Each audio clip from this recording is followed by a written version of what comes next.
بسم الله الرحمن الرحيم. الحمد لله كفى والصلاة والسلام على من اصطفى. أما بعد، أعوذ بالله من الشيطان الرجيم. بسم الله الرحمن الرحيم. يا أيها الذين آمنوا بالله ورسوله. وقال تعالى: وعلمك ما لم تكن تعلم وكان فضل الله عليك عظيما. وقال تبارك وتعالى: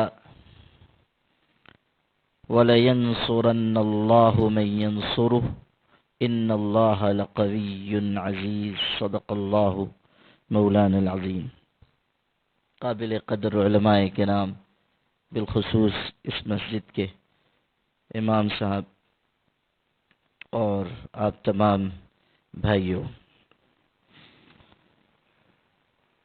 جلسے کا جو عنوان مقرر ہے اس پر تو میں کچھ باتیں ضرور انشاءاللہ عرض کروں گا، لیکن اس سے پہلے بھی چند بنیادی باتیں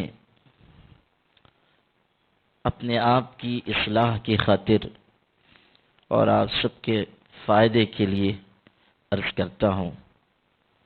اللہ تعالی ہم سب کو اچھی باتیں سننے کی، بہتر طریقے سے سننے کی اور سنی ہوئی باتوں پر عمل کی توفیق نصیب فرمائے۔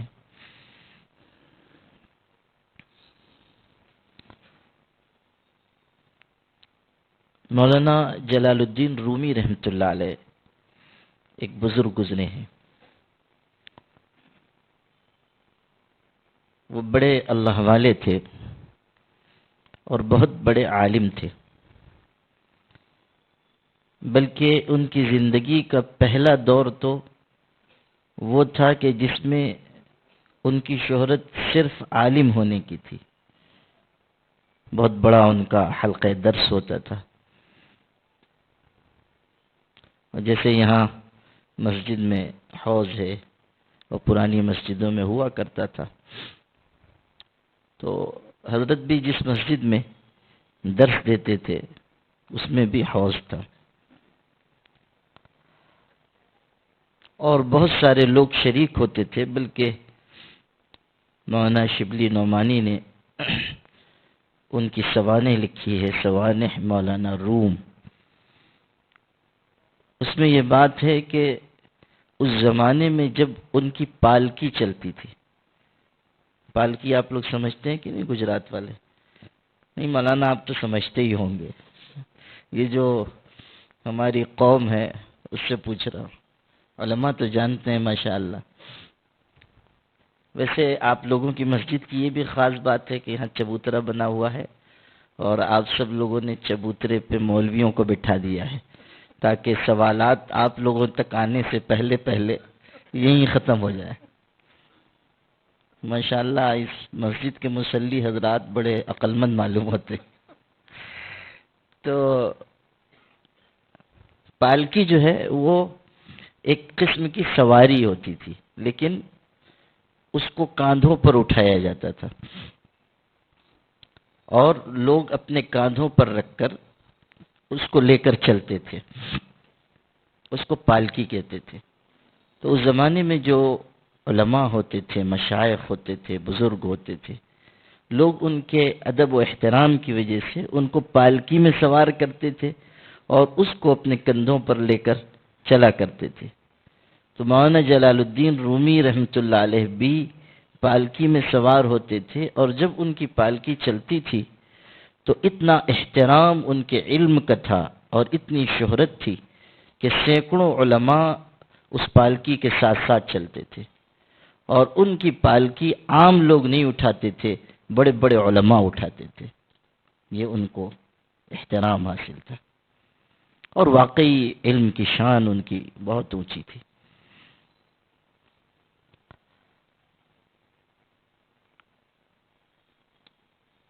تو مولانا روم رحمۃ اللہ علیہ شروع کا جو ان کا زمانہ تھا وہ علم کی ان کی شہرت تھی، بہت بڑا حلقہ ان کا لگتا تھا، درس دیتے تھے، اور جب درس دیتے تھے تو علوم کے سمندر بہا دیتے تھے۔ جس شخص کے اندر علم ہوتا ہے اور کسی وجہ سے وہ تربیت نہ پا سکے تو اس کا علم اس کے اندر غرور پیدا کرتا ہے۔ علم را برتن زنی مارے بوت، علم را بردل زنی یارے بوت۔ علم کو اگر انسان اپنے دل سے جوڑتا ہے تو یہ علم دوست بن جاتا ہے، یہ علم اس کے لیے مفید بنتا ہے۔ اگر دل سے جوڑے، علم کو اللہ کی خشیت سے جوڑے، علم کو اللہ کی محبت سے جوڑے، علم کو اللہ کی معرفت سے جوڑے، تو علم انسان کے لیے مفید بنے گا۔ اور اگر علم کا رشتہ دل سے نہیں جوڑا جائے گا، تربیت نہیں ہوئی، دل کی اصلاح نہیں ہوئی، تو پھر یہ علم انسان کے اندر غلط قسم کے جذبات اور برے اخلاق پیدا کرے گا۔ اس کی وجہ سے غرور آئے گا، اس کی وجہ سے انسان میں بلندی کا جذبہ پیدا ہوگا، دوسروں کو حقیر سمجھے گا، اپنے آپ کو بڑا خیال کرے گا، بلکہ یہ سوچنے لگے گا کہ ہم چمن دیگرے نیست، کہ ہماری طرح کا کوئی ہے ہی نہیں۔ پورے ہندوستان میں کیا چین جاپان تک ہماری کوئی مثال موجود نہیں ہے۔ ہمارے استاد نے جب یہ ضرب المثل سنائی تھی تو یہ بھی کہا تھا کہ جو شخص علم کے غرور میں مبتلا ہو اور یہ کہے کہ ہم چمن دیگرے نیست، اس کو یہ جواب دینا چاہیے کہ تمہارے لیے یہ مثال بدل دی گئی ہے، تم یوں کہو کہ ہم چمن ڈنگرے نیست، یعنی میری طرح کا کوئی بیل نہیں ہے، میری طرح کا کوئی جانور نہیں۔ علم صحیح وہ ہوتا ہے جو انسان کے اندر تواضع پیدا کرتا ہے، انسان کے اندر جھکاؤ پیدا کرتا ہے، انسان کے اندر عاجزی پیدا کرتا ہے۔ حضرت مولانا رشید احمد گنگوہی رحمۃ اللہ علیہ کتنے بڑے عالم اور محدث تھے، وہ حدیث شریف کا درس دے رہے تھے، بہت بڑے عالم تھے۔ درس ان کا شروع تھا، وہ بھی مسجد کے باہر خانقاہ میں کھلی جگہ میں بیٹھ کے درس دیتے تھے شہد کے زمانے میں۔ تو درس ہو رہا تھا، اتنے میں بارش آنے لگی، تو جو پڑھنے والے لوگ تھے، طلبہ حدیث شریف پڑھ رہے تھے، وہ جلدی جلدی اٹھ کر صاحبان کی طرف بھاگے، لیکن حضرت پیچھے رہ گئے۔ یہ طلبہ چلے گئے صاحبان میں، تو حضرت اپنی جگہ سے اٹھے اور سارے طالب علموں کے چپل اپنی جھولی میں رکھ کر لے کر آنے لگے۔ علم صحیح جھکاؤ پیدا کرتا ہے، تواضع پیدا کرتا ہے۔ تو علم کا رشتہ اگر دل سے جڑے گا بہترین نتائج آئیں گے، اور علم کا رشتہ اگر دل سے ٹوٹ جائے گا تو انسان میں غرور تو پیدا ہونا ہی ہے، اس لیے کہ علم انسان کے اندر بڑائی لاتا ہی ہے۔ ان للعلم سلطانا، تو ان کے اندر بھی اس شروع کے زمانے میں ذرا بڑائی تھی، جذبہ تھا، غرور بھی تھا۔ ظاہر ہے کہ جس شخص کی اتنی عزت کی جا رہی ہو اس کو اپنے دل کی حفاظت کرنا آسان نہیں۔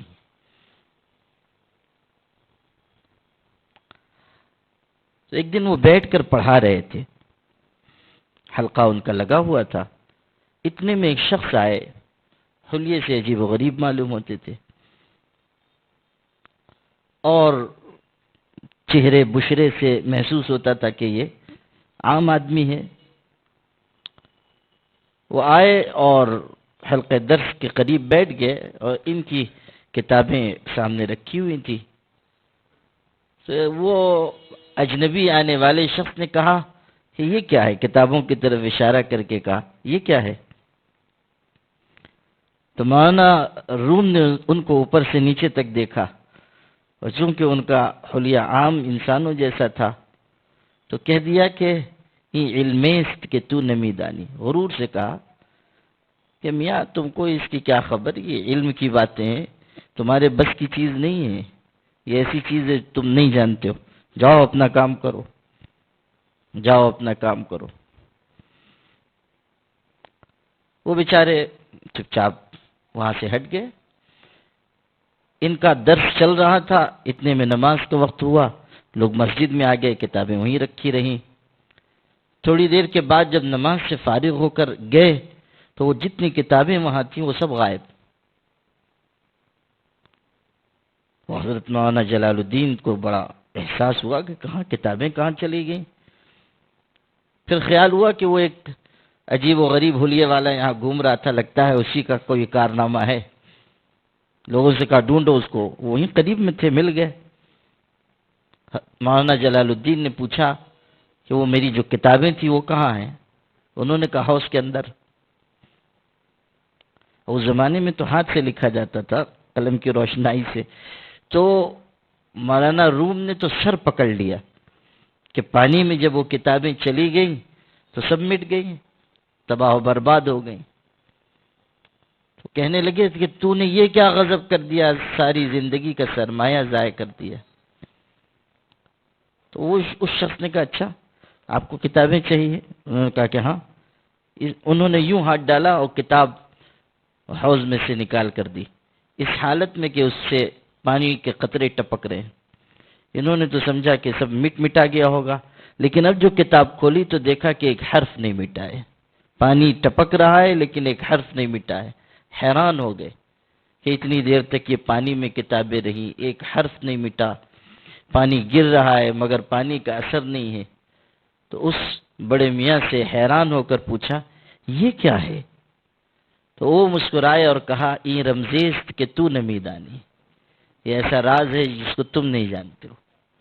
جو انہوں نے کہا تھا اس کو دوہرا دیا۔ انہوں نے کہا تھا کہ یہ علم ہے جس کو تم نہیں جانتے، انہوں نے کہا کہ یہ ایسا راز اور بھید ہے جس کو تم نہیں جانتے۔ وہ بہت بڑے شیخ تھے اور بہت بڑے درویش انسان تھے، صاحب دل شخص تھے۔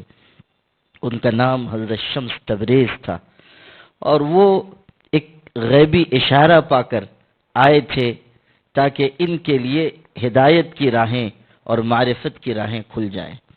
اللہ تعالیٰ بعض بندوں کو اپنی طرف کھینچنے کے لیے اسباب پیدا کرتا ہے۔ حضرت ابراہیم ادہم بھی بادشاہ تھے اور بادشاہت کی زندگی گزار رہے ہیں۔ اللہ کی طرف سے ان کو اپنی طرف کھینچے جانے کا انتظام ہوا تو اپنے محل میں سو رہے، لیٹے ہوئے تھے اپنے مشہری پر، تخت پر، بادشاہ ہیں۔ اتنے میں محل کی چھت پر کسی کے چلنے کی آواز سنائی دی، محسوس ہوا کہ کچھ لوگ چل رہے ہیں۔ تو انہوں نے آواز دے کر پوچھا کون؟ غصے میں آ گئے کون ہے؟ تو اوپر کچھ خدا تعالیٰ کی طرف سے بھیجے ہوئے لوگ تھے۔ انہوں نے کہا کہ ہم کچھ لوگ ہیں، ہمارا اونٹ گم ہو گیا ہے، اس کو ڈھونڈ رہے ہیں۔ خیال فرمائیے، ہمارا اونٹ گم ہو گیا ہے، اس کو ڈھونڈ رہے ہیں۔ تو ان کا تو پارا اور چڑھ گیا۔ انہوں نے کہا او بے وقوفو، اونٹ اگر گم ہوا ہے تو صحرا بیابان جنگل میں جا کر ڈھونڈو، بادشاہ کے محل کی چھت پر اونٹ ڈھونڈنا بے وقوفی ہے۔ تو اوپر سے آواز آئی کہ اگر بادشاہ کے محل کی چھت پر اونٹ ڈھونڈنا بے وقوفی ہے تو بادشاہ کے محل کے اندر رہ کر اللہ کو ڈھونڈنا اس سے بڑی بے وقوفی ہے۔ بس وہ ایک جملہ تھا، دل پہ جا کے لگ گیا۔ اسی رات انہوں نے بادشاہت چھوڑی، بوریا بستر لیا، ٹاٹ کا لباس پہنا اور نکل گئے۔ نیشاپور کے غار میں 12 سال تک خلوت میں رہ کر عبادت کی۔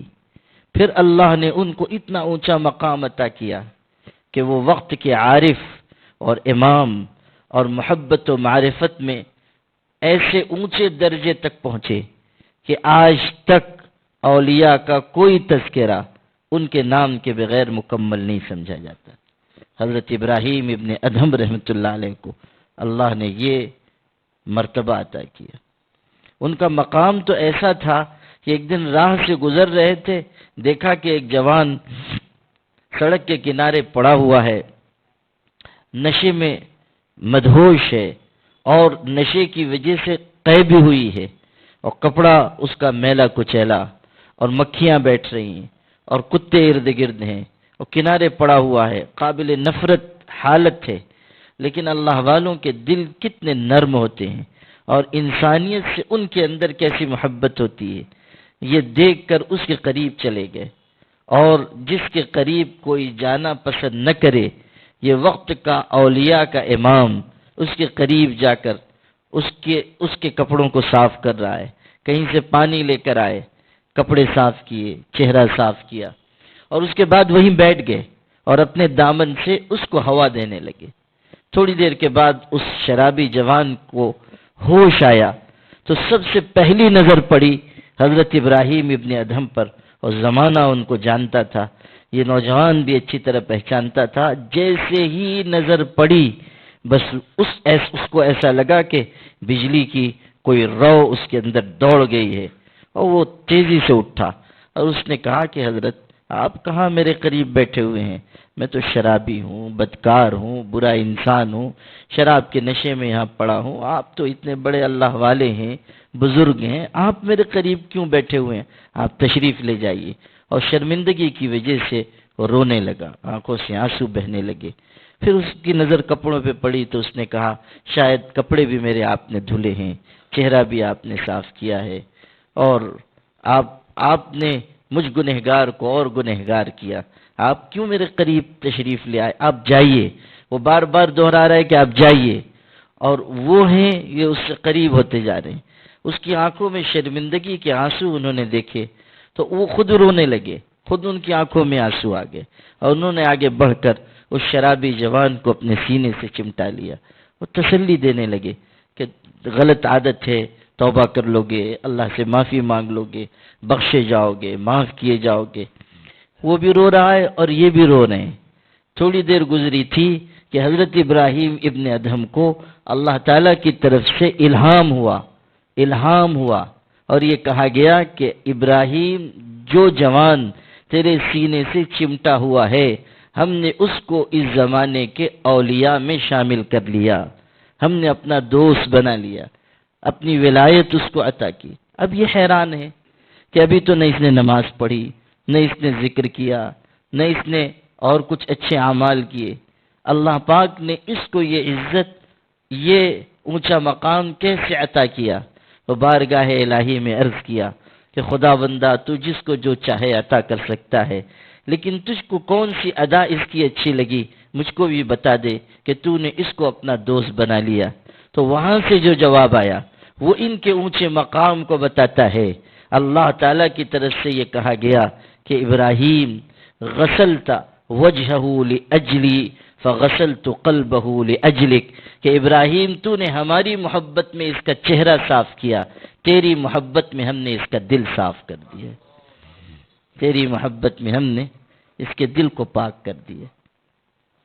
کیسی خوبصورت بات ہے کہ غسلت وجہہ لاجلی فغسلت قلبہ لاجلک، تیری محبت میں ہم نے اس کا دل صاف کر دیا اور اس کو اپنی دوستی کا مقام عطا کیا۔ اسی لیے یہ بات کہی جاتی ہے کہ اللہ والوں کی نگاہ میں تاثیر ہوتی ہے، ان کی صحبت میں فیضان ہوتا ہے، ان کے قرب میں انسان کے لیے نجات کے اسباب میسر آتے ہیں۔ یہ جو کہا جاتا ہے کہ اولیاء سے، بزرگوں سے، مشائخ سے تعلق رکھنا چاہیے، وہ اسی لیے کہ کوئی وقت ایسا آ سکتا ہے کہ جب ان کی محبت بھری نظر ہم پر پڑے اور ہمارے دل کی دنیا بدل جائے۔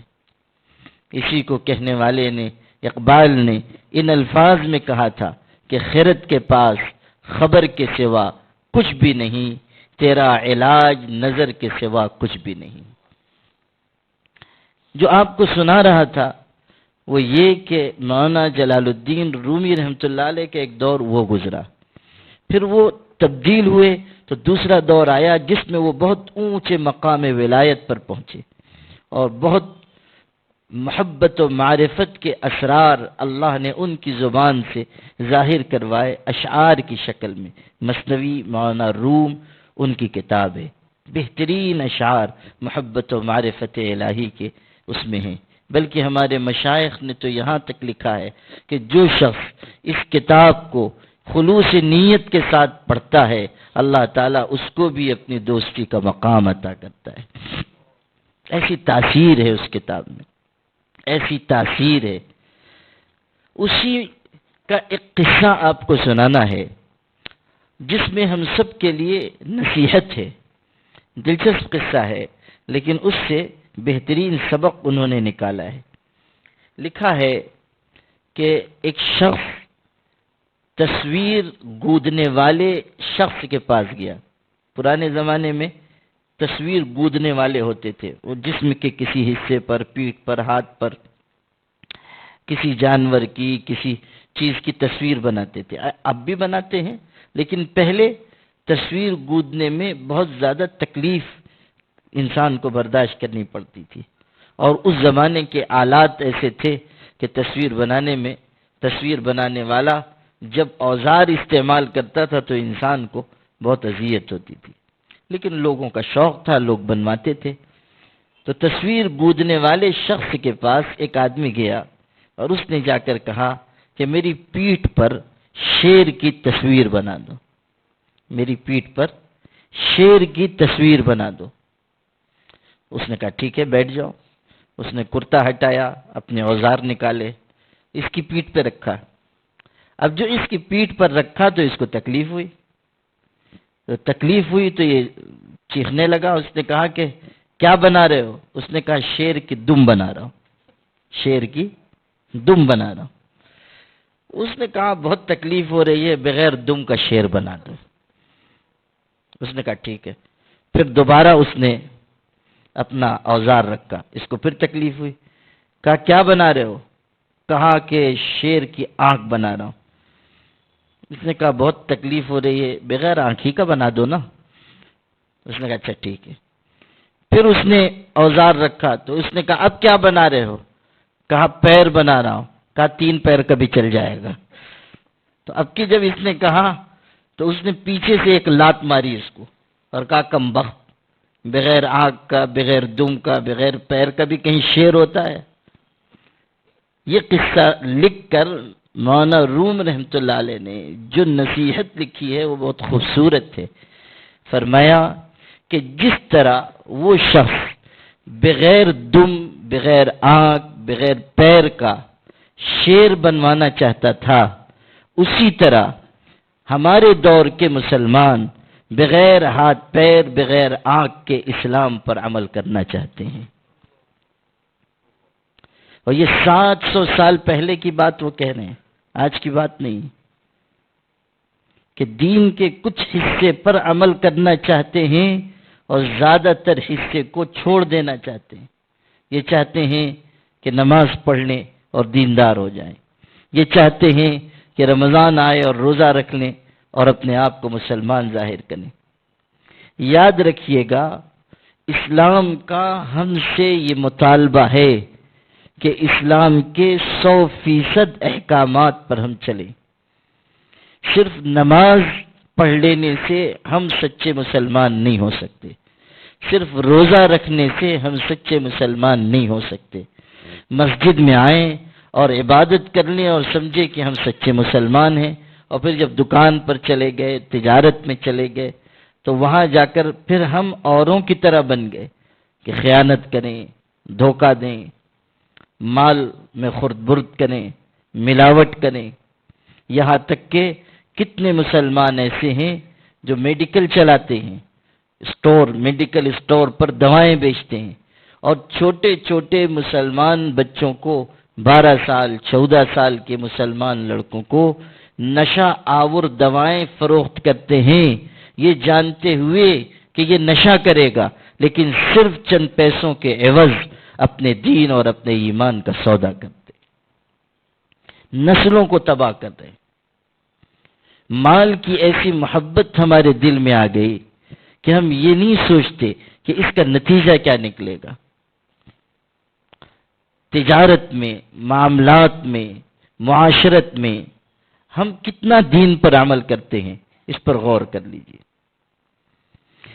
غور کیجئے کہ ہم نے اسلام کے کتنے فیصد پر عمل کیا۔ نماز تو ایک حصہ ہوا، اور عبادتیں ہیں، پھر نماز میں بھی ہم کتنی پابندی کرتے ہیں، اور اگر پابندی کر بھی رہے ہیں تو کیا ہماری نماز اصلی نماز ہے، حقیقی نماز ہے؟ نماز پڑھ رہے ہیں مسجد میں، یہ جامع مسجد کون سی مسجد ہے یہ؟ یا اللہ، بہت لمبا چوڑا نام ہے۔ اچھا ٹھیک ہے، پتھر والی، مگر اس سے پہلے دستور خواہ پتھر والی مسجد، یہ پورا نام ہے، ماشاءاللہ۔ تو یہ دستور خواہ صاحب کون تھے؟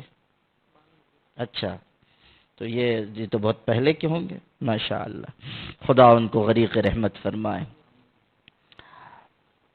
تو اس مسجد میں ہم نے نیت باندھی، اب یہاں کھڑے ہو کر نماز پڑھ رہے ہیں، لیکن دل و دماغ ہمارا دکان میں، ہوٹل میں، بازار میں۔ یہاں تک کہ میرے والد صاحب کہا کرتے تھے کہ ہم لوگوں کی نماز کا حال تو یہ ہے کہ نماز پڑھ رہے ہوں، رکوع میں گئے اور جیب سے 5 روپے کا سکہ نیچے گر گیا، اور اس کو ذرا پیر لگے ہوتے ہیں تو وہ بازو والے کی طرف جانے لگتا ہے، تو ہم نماز میں کھانستے ہیں۔ اس کا ترجمہ یہ ہے کہ دیکھنا بھی مت، میرا ہے۔ بازو والے کو تنبیہ کرتے کہ اس سکے کی طرف دیکھنا نہیں، یہ میرا ہے۔ تو یہ جو ہماری نماز 5 روپے کے سکے کے ارد گرد گھوم رہی ہے، یہ نماز کیسے حقیقت والی نماز ہوگی؟ کیسے خشوع و خضوع والی نماز مانی جائے گی؟ قرآن تو کہہ رہا ہے قد افلح المؤمنون الذین هم فی صلاتهم خاشعون، کہ وہ مسلمان کامیاب ہوئے جو اپنی نماز دھیان سے پڑھنے والے ہیں، خشوع کرنے والے، نماز کو دھیان سے ادا کرنے والے، وہ کامیاب ہوں گے۔ غور کر لیجئے کہ ہم کتنی نماز پڑھتے ہیں، نماز کس کیفیت کے ساتھ پڑھتے ہیں، نماز میں کتنا دھیان ہوتا ہے، نماز قائم کرنے والوں میں ہمارا شمار ہے یا نہیں، اور پھر نماز کے علاوہ جتنے دین کے حصے ہیں، عبادات کے علاوہ جتنے دین کے حصے ہیں، اس پر ہمارا کتنا عمل ہے، معاملات ہمارے صاف ہیں یا نہیں، اخلاق ہمارے کیسے ہیں، گھر کی زندگی ہماری کیسی ہے۔ کتنے لوگ ہیں شادی شدہ زندگی گزار رہے ہیں، لیکن اپنی بیوی کے ساتھ، بچوں کے ساتھ ان کا سلوک اچھا نہیں ہے، برسہ برس گزر جاتے ہیں، لیکن جو محبت اپنے گھر میں انسان کو دینی چاہیے وہ محبت وہ اپنے گھر میں نہیں دیتے ہیں۔ اولاد کو محبت دینا، بیوی کے ساتھ اچھا سلوک برتنا، اس پر اپنی محبتیں نچھاور کرنا، یہ بھی دین ہے، یہ بھی اللہ تعالیٰ کی طرف سے عائد کیا ہوا فرض ہے، یہ بھی انسانی زندگی کے لیے ضروری ہے۔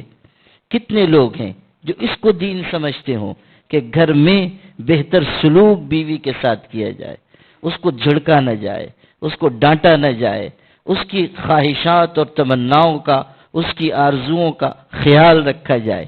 ایک بزرگ تھے، اہلیہ ان کو وضو کرا رہی تھی، وضو کراتے ہوئے کوئی غلطی ہو گئی، ان کو غصہ آ گیا، غصے میں اگر ایک آدھ جملہ تنبیہ کے لیے کہہ دیتے گنجائش تھی، لیکن وہ زیادہ غصے میں آ گئے اور غصے میں آ کر کئی سخت جملے بیوی کو کہہ دیے۔ وہ بیچاری نیک طبیعت کی تھی، اس نے چپ چاپ سن لیا، لیکن ظاہر ہے کہ انسان کے دل کو چوٹ تو لگتی ہے، اس کے دل کو بھی چوٹ لگی، وہ بھی تو اللہ کی بندی تھی، وہ بھی تو انسان تھی، دل پر چوٹ لگی۔ یہ وضو کر کے مسجد کی طرف چلے، چونکہ اللہ کے نیک بندے تھے، مسجد جاتے تھے تو اچھی کیفیت سے جاتے تھے، اللہ کی طرف رجوع ہوتے تھے۔ اب جا رہے ہیں اور اللہ کی طرف رجوع ہو رہے ہیں کہ اللہ میں تیرے گھر کی طرف جا رہا ہوں، مسجد کی طرف جا رہا ہوں، تیری بارگاہ میں حاضر ہونے آ رہا ہوں، تو اپنا قرب عطا فرما، تو اپنی نزدیکی عطا فرما۔ یہ چلے جا رہے ہیں اللہ کی طرف رجوع کرتے ہوئے، اور اللہ کی طرف سے ان کو الہام ہوتا ہے کہ تو ہماری ایک بندی کا دل دکھا کر یہ چاہتا ہے کہ ہمارا قرب ملے، ایسا کبھی نہیں ہو سکتا۔ ہماری ایک بندی کا دل توڑ کر تو یہ چاہتا ہے کہ ہم سے قریب ہو، یہ نہیں ہوگا۔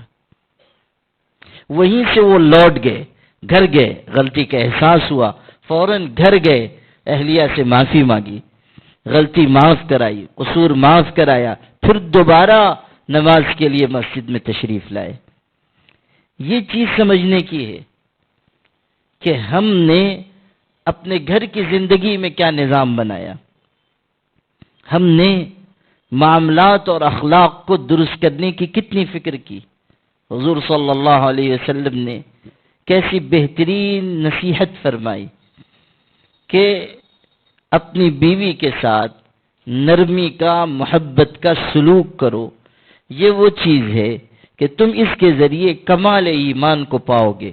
حدیث میں ہے ان من اکمل المؤمنین ایمانا احسنهم اخلاقا والطفهم باہلہ. کامل درجے کا مسلمان وہ ہے جس میں دو خوبیاں ہوں. ایک تو یہ کہ اچھے اخلاق والا ہو، اور دوسرے یہ کہ بیوی بچوں کے ساتھ نرمی کا سلوک کرنے والا ہو. نرمی کا سلوک کرنے والا ہو. یہ دو خوبیاں بتائی گئی.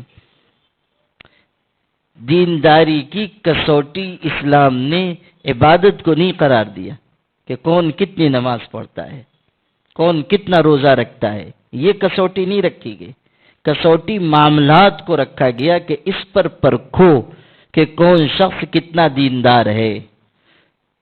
حضرت عمر رضی اللہ تعالیٰ عنہ کے سامنے کسی نے تعریف کی کہ فلاں اچھا آدمی ہے. وہ حضرت تو اپنے مزاج کے ایک ہی آدمی تھے. انہوں نے کہا کہ کبھی تم نے اس شخص کے ساتھ سفر کیا ہے؟ اس نے کہا نہیں. کبھی تم نے اس کو قرض دیا ہے؟ کہا نہیں. کبھی اس سے قرض لیا ہے؟ نہیں. ارشاد فرمایا کہ پھر تم اس کے بارے میں رائے دینے کے اہل نہیں ہو. رائے نہ دو اس کے بارے میں. تم نے کوئی معاملہ کیا ہی نہیں تو کیسے کہہ سکتے ہو کہ بہت اچھا آدمی. جب کوئی معاملہ کرو اور تم اس کو کھرا پاؤ تب یہ کہہ سکتے ہو کہ یہ اچھا آدمی ہے. صرف لمبی لمبی نمازیں دیکھ کر، صرف روزے کی پابندی دیکھ کر، صرف حلیہ دیکھ کر، صرف لمبی تسبیح دیکھ کر یہ نہ سمجھو کہ یہ شخص دیندار ہے. اے بسا ابلیس آدم روئے ہست. خود مولانا روم نے یہ بات کہی ہے کہ بہت مرتبہ ابلیس آدمی کے بھیس میں بھی ہوتا ہے. بہت مرتبہ ابلیس آدم کے بھیس میں ہوتا ہے، انسان کی شکل میں آ جاتا ہے. اور ظاہر ہے کہ جب وہ انسانی شکل میں آتا ہے تو کوئی جگہ ڈاکو کی شکل میں نہیں آتا ہے کہ اس کی شکل بہت خوفناک ہو، اس کی تصویر یا اس کی صورت دیکھ کر ہی انسان ڈر جائے. وہ تو ایسی نورانی شکل بنا کے آتا ہے کہ آدمی نہ مرید ہونے والا بھی کہے کہ آئیے جناب آپ ہی کے ہاتھ میں ہاتھ دیتا ہوں.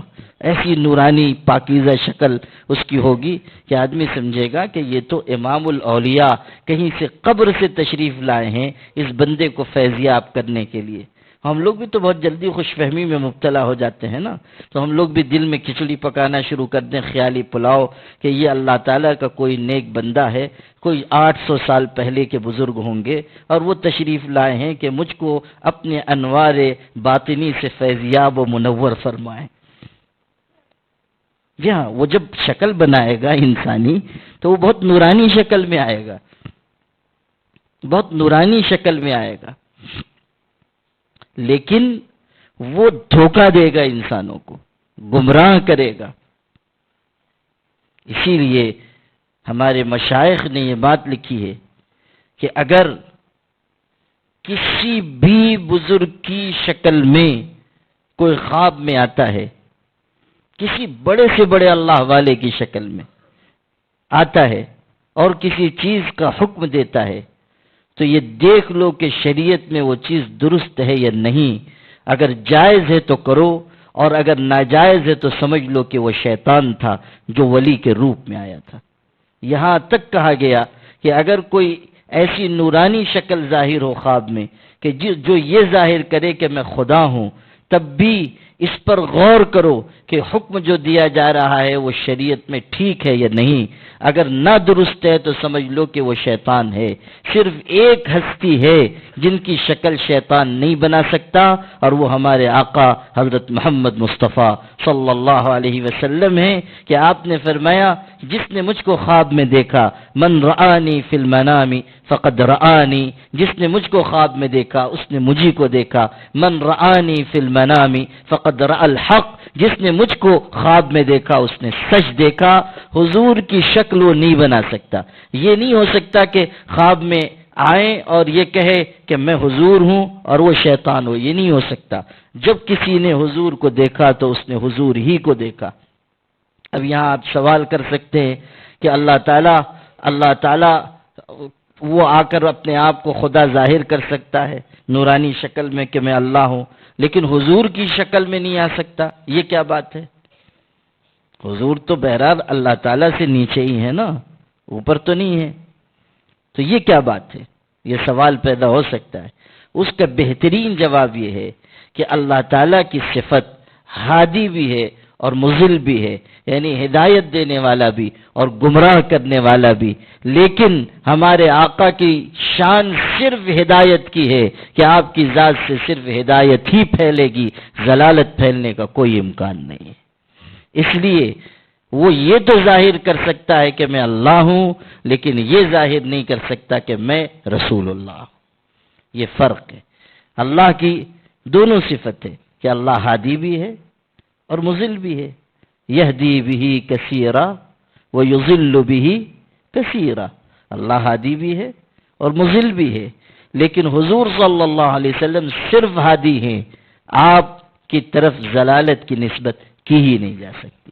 اسی لیے حضور نے فرمایا کہ جس نے مجھ کو خواب میں دیکھا اس نے مجھی کو دیکھا۔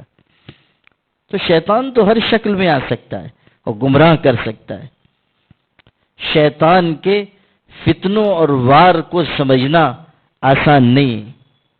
اب اگر شیطان کسی نورانی شکل میں ظاہر ہو اور آپ یہ سمجھیں کہ یہ تو بہت ہی بزرگ ہستی ہے، چلیے انہی سے اصلاح کا تعلق قائم کر لیا جائے، تو آپ کی ہلاکت میں کوئی دو رائے نہیں۔ بہت سے لوگ شیطانی فتنے میں مبتلا ہو کر آدھے ادھورے دین پر عمل کرتے ہیں اور یہ سمجھتے ہیں کہ ہم مسلمان ہیں، اچھے مسلمان ہیں، دیندار ہیں۔ بہت ہی بڑے دھوکے میں پڑے ہوئے، بہت بڑے دھوکے میں پڑے ہوئے۔ کسوٹی عبادت نہیں ہے، کسوٹی معاملات ہیں۔ معاملات میں پرکھا جائے گا کہ یہ شخص کتنا دیندار ہے، یہ شخص کتنا اللہ سے قریب ہے۔ اور آج آپ دیکھیں گے کہ معاملات کے سلسلے میں ہم لوگوں کی حالت بہت ہی خراب ہے۔ اچھے خاصے دیندار لوگ بھی معاملات میں صاف نہیں ہیں۔ یہ بہت ہی اہمیت کی چیز ہے میرے بھائیوں، احمد آباد کے مسلمانوں، میں آپ سے بہت دل کے درد کے ساتھ کہہ رہا ہوں کہ ہم لوگوں کے اندر جو خرابیاں آئی ہیں ان میں سے ایک بہت بڑی خرابی معاملات کی صفائی نہ ہونا ہے۔ نماز ہم پڑھ لے رہے ہیں، تلاوت بھی ہم کر لے رہے ہیں، لیکن معاملات کو ہم کتنا صاف رکھتے ہیں؟ کیا ہم کوشش کرتے ہیں کہ ہم پر کسی کا حق نہ رہے، کسی کا دل ہم سے نہ دکھے، کوئی ہماری وجہ سے تکلیف نہ محسوس کرے، کسی کو ہماری طرف سے اذیت نہ پہنچے؟ کون لوگ اس کا خیال رکھتے ہیں؟ معاملات کی صفائی انتہائی ضروری ہے۔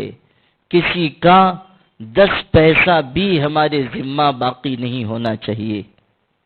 کسی کو ایک جملہ بھی اگر ہم نے غلط کہا اور اس کا دل دکھا تو ہمیں اس سے اپنا معاملہ صاف کرنا چاہیے، معافی مانگنی چاہیے، کوئی جھجک نہیں ہونی چاہیے، اس لیے کہ دنیا کی ذلت کے مقابلے میں آخرت کی ذلت بہت بڑی ہے۔ دنیا میں ہم معافی مانگ کے چھوٹے بن جائیں، اللہ تعالی ہم کو بہت بڑائی عطا کرے گا۔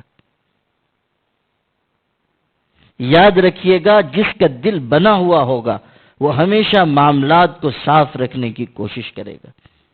میں آپ کو ایک بزرگ کا قصہ سناتا ہوں، کوئی 400 سال پہلے کے بزرگ کا قصہ نہیں سناتا ہوں۔ ہمارے ہاں ایک بزرگ تھے، ابھی قریب میں ان کا انتقال ہوا 2019 میں۔ وہ شیخ الحدیث حضرت مولانا زکریا صاحب کے مرید تھے، اور حضرت مولانا طلحہ صاحب سے بعد میں انہوں نے رجوع کیا تھا اور ان کے خلیفہ ہوئے۔ اور وہ اللہ کا بندہ، اتنا ذاکر و شاغل، اتنا اللہ کو یاد کرنے والا، اتنا خدا تعالی سے نزدیک کہ بس دیکھ کر رشک آتا تھا۔ بالکل سادہ، درویشوں و فقیروں کی طرح رہتے تھے، اور معاملات کے اتنے صاف کہ اللہ اکبر۔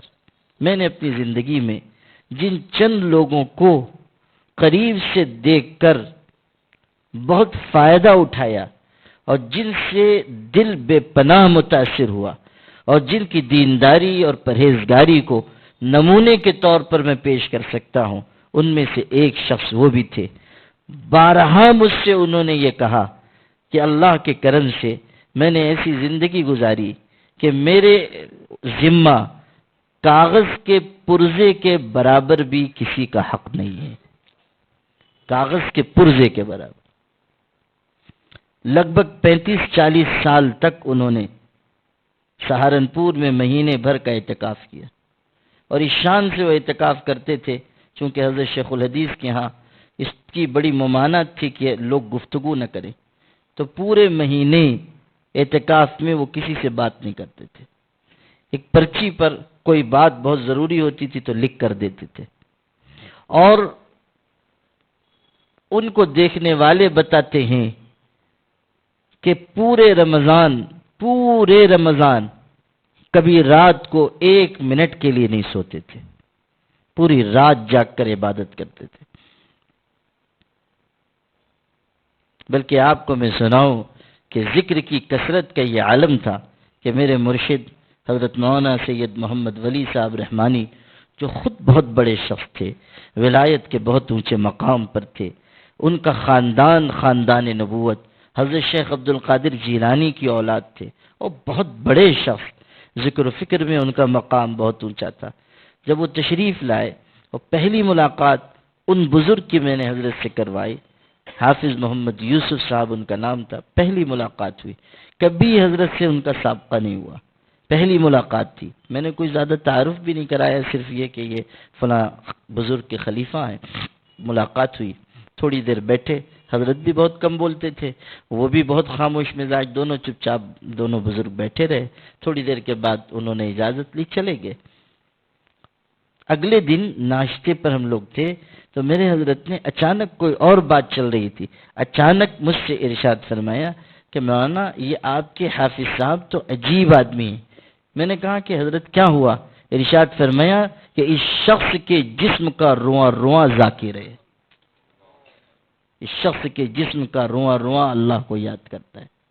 اور یہ وہ جملہ ہے کہ میں نے اپنی زندگی میں 18 سال میرا حضرت سے تعلق رہا، 16 سال کی عمر میں حضرت سے بیعت ہوا تھا پڑھائی کے زمانے میں، اور 18 سال حضرت کے ساتھ میں رہا، سفر و حضر میں، خلوت و جلوت میں نے دیکھا، بڑے بڑے بزرگوں سے ملتے ہوئے دیکھا، بڑے بڑے اولیاء کو ان کی خدمت میں حاضر ہوتے ہوئے دیکھا، لیکن کبھی کسی کے بارے میں حضرت نے یہ جملہ نہیں ارشاد فرمایا، صرف اس ایک شخص کے بارے میں۔ اخیر عمر میں جب وہ بیمار ہوئے تو یہاں وہاں علاج کرایا گیا، پھر کوئی بڑے حاذق حکیم تھے، طبیب، ان کے ہاں لے جایا گیا۔ وہ بیچارے واقف نہیں تھے، کسی اور علاقے کے رہنے والے تھے، اور یہ کسی کو بتاتے بھی نہیں تھے، ظاہر بھی نہیں کرتے تھے کہ ہم فلاں، بہت ہی متواضع، بہت ہی منکسر المزاج چلے گئے۔ تو وہ شخص جو تھا حکیم، وہ بھی ذکر و فکر سے تعلق رکھنے والا تھا، اور بڑا بہترین نباس تھا، نبض جاننے والا۔ اس نے حافظ صاحب کی نبض پر ہاتھ رکھا، تھوڑی دیر ہاتھ رکھا رہا۔ اس کے بعد 2-3 لوگ جو ان کے ساتھ گئے تھے ان سے پوچھنے لگا کہ یہ کون شخص ہے؟ لوگوں نے کہا کہ حافظ صاحب ہیں، ہمارے شہر کے ہیں۔ کہا نہیں، اور کوئی خاص بات ان کی بتاؤ۔ لوگوں نے کہا کہ مریض ہیں، آپ علاج کیجئے، آپ کیا جاننا چاہ رہے ہیں؟ اس نے کہا نہیں، یہ بتاؤ کہ یہ کون شخص ہے۔ تو لوگوں نے کہا کہ آپ بتائیے کہ آپ کیوں پوچھ رہے ہیں؟ تو وہ کہنے لگے حکیم صاحب کہ اس شخص کی نبض سے اللہ اللہ کی آواز آتی ہے، اتنا اللہ کو یاد کیا کہ رگو پے میں خدا کا نام پیوست ہو گیا۔ جو آپ کو سنانا تھا کہ معاملات کی صفائی کس کو کہتے ہیں، اب سن لیجیے۔ ایک دفعہ میں ان سے ملنے گیا، مجھ سے بہت محبت کرتے تھے، بہت تعلق کا اظہار کرتے تھے، بلکہ بہت اونچے الفاظ وہ استعمال کرتے تھے جس کا نقل کرنا مناسب نہیں۔ ایک دن میں ایسے وقت گیا جب میں عام طریقے پہ نہیں جاتا تھا ان کے ہاں، لیکن مجھے یاد آئی، میں ملنے چلا گیا۔ وہ مغرب کے بعد کا وقت تھا، میں نے دستک دی تو اندر سے کسی نے کہا کہ اس وقت ملاقات نہیں ہوگی۔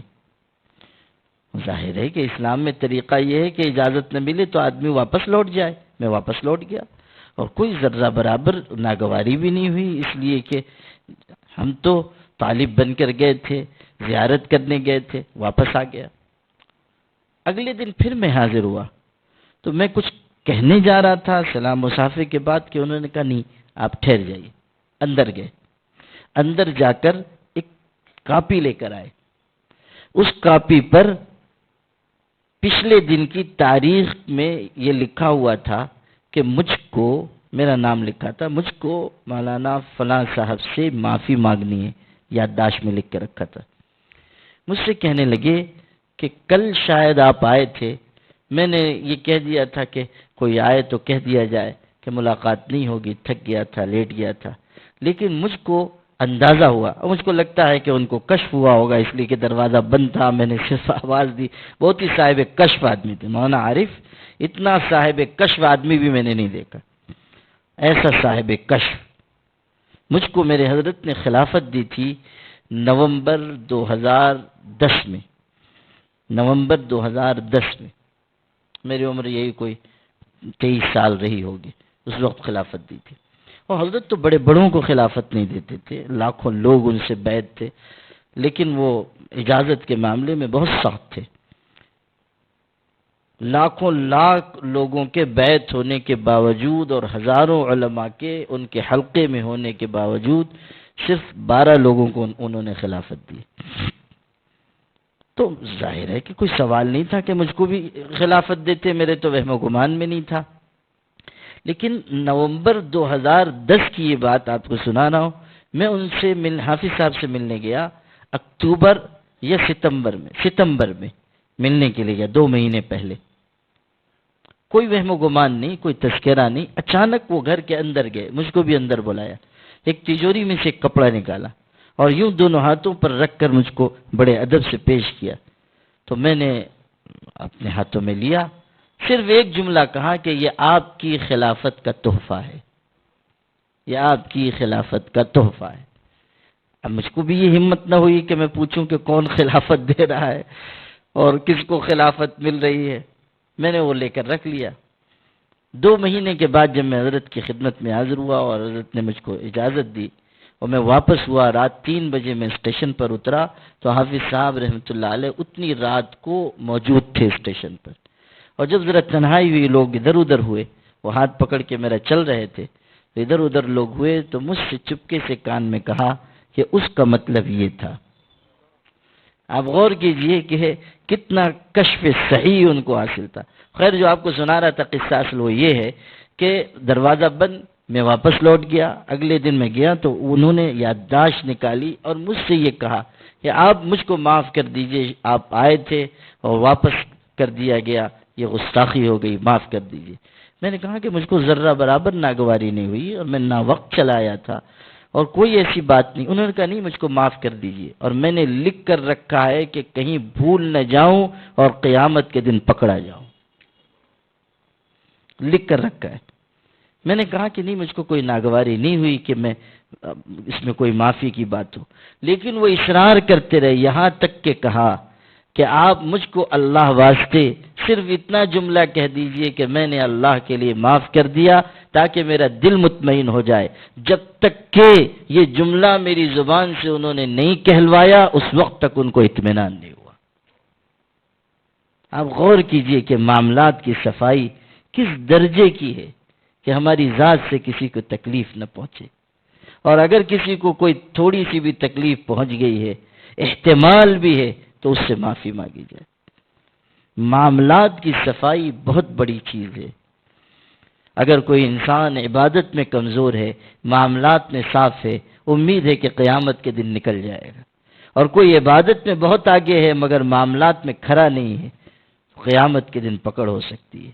اس لیے کہ اللہ اپنے حقوق تو معاف کر دے گا، بندوں کے حقوق اللہ اس وقت تک معاف نہیں کرے گا جب تک کہ بندے بھی معاف نہ کریں۔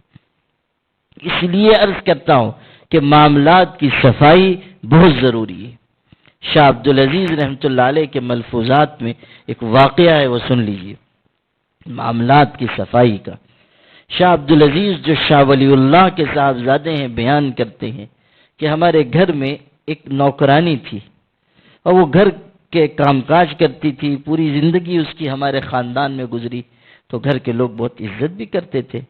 جب اس کا آخری وقت آیا، ہمارے گھر ہی میں اس کی موت ہوئی، آخری وقت تھا، اور وہ عام سی خاتون تھی، عربی نہیں جانتی تھی، دین سے زیادہ تعلق نہیں تھا، کبھی نماز پڑھ لیتی تھی، کبھی نہیں پڑھتی تھی، اور بے پڑھی لکھی۔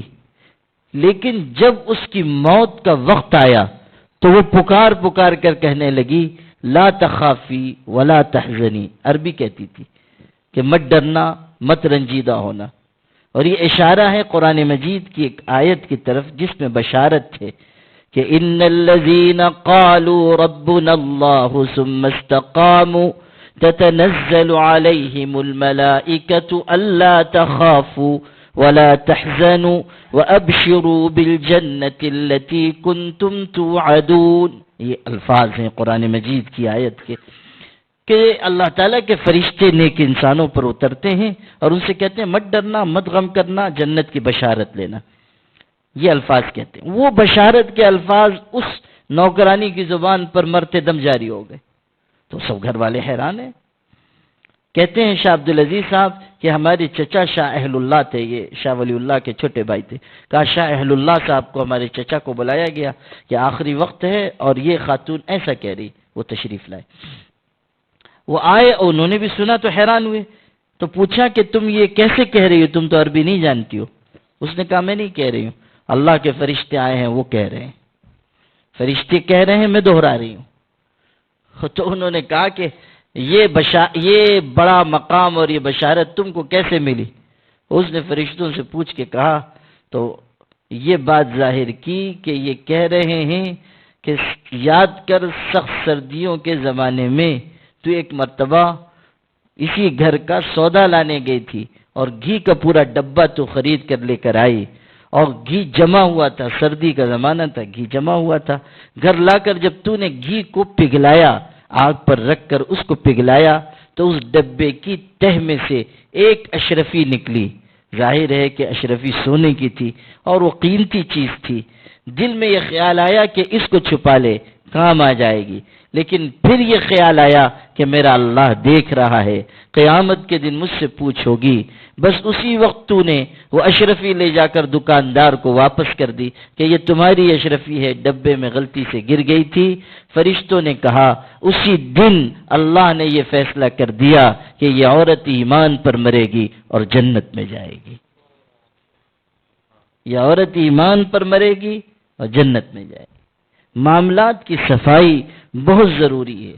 خاص طریقے پر یہ بات میں نے اس لیے بھی عرض کی کہ گجرات کے ہمارے مسلمان بھائی تجارت کرتے ہیں، معاش میں محنت کرتے ہیں، اور بہت اچھی چیز ہے، ضرور آگے بڑھنا چاہیے۔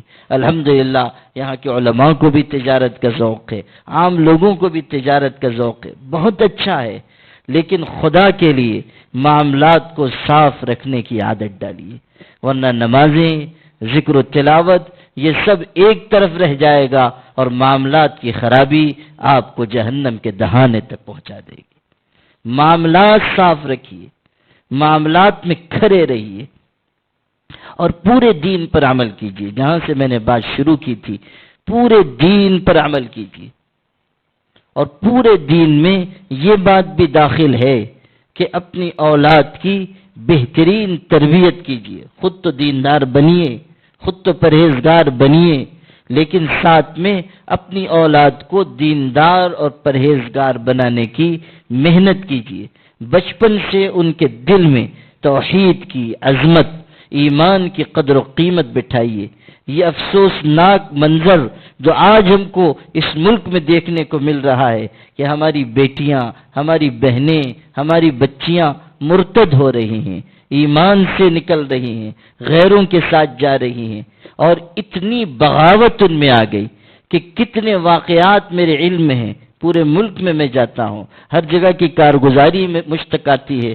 مسلم پرسنل لا بورڈ کے خادم کی حیثیت سے میں آپ سے عرض کرتا ہوں کہ جو اصلاح معاشرہ کی محنت کرنے والے ہمارے ساتھی ہیں، بہت سی جگہوں پر وہ جاتے ہیں کہ آپ کی بیٹی فلاں کے ساتھ شادی کر رہی ہے یا بھاگ جانے والی ہے یا بھاگ گئی ہے، تو ان گھروں کے لوگ فکر مند ہوتے ہیں، پھر جاتے ہیں کہ چلو ہم چل کے بیٹی کو سمجھائیں گے، ماں جا رہی ہے، باپ جا رہا ہے، پولیس اسٹیشن میں لڑکی کو بلایا گیا ہے، ماں باپ گئے، دسیوں واقعات ہو چکے ہیں۔ میں اللہ کے گھر میں بیٹھ کے آپ کو کہہ رہا ہوں کہ وہ ماں باپ جنہوں نے اپنی گود میں بیٹی کو پالا، جس ماں نے اپنا خون جگر پلا کر بیٹی کو بڑا کیا، جس باپ نے اپنا پسینہ گرمی کے زمانے میں سر کا پسینہ پیر تک بہا کر اپنی اولاد کی کفالت کا انتظام کیا، وہ ماں باپ آنسوؤں سے اپنی بیٹی کے آگے رو رہے ہیں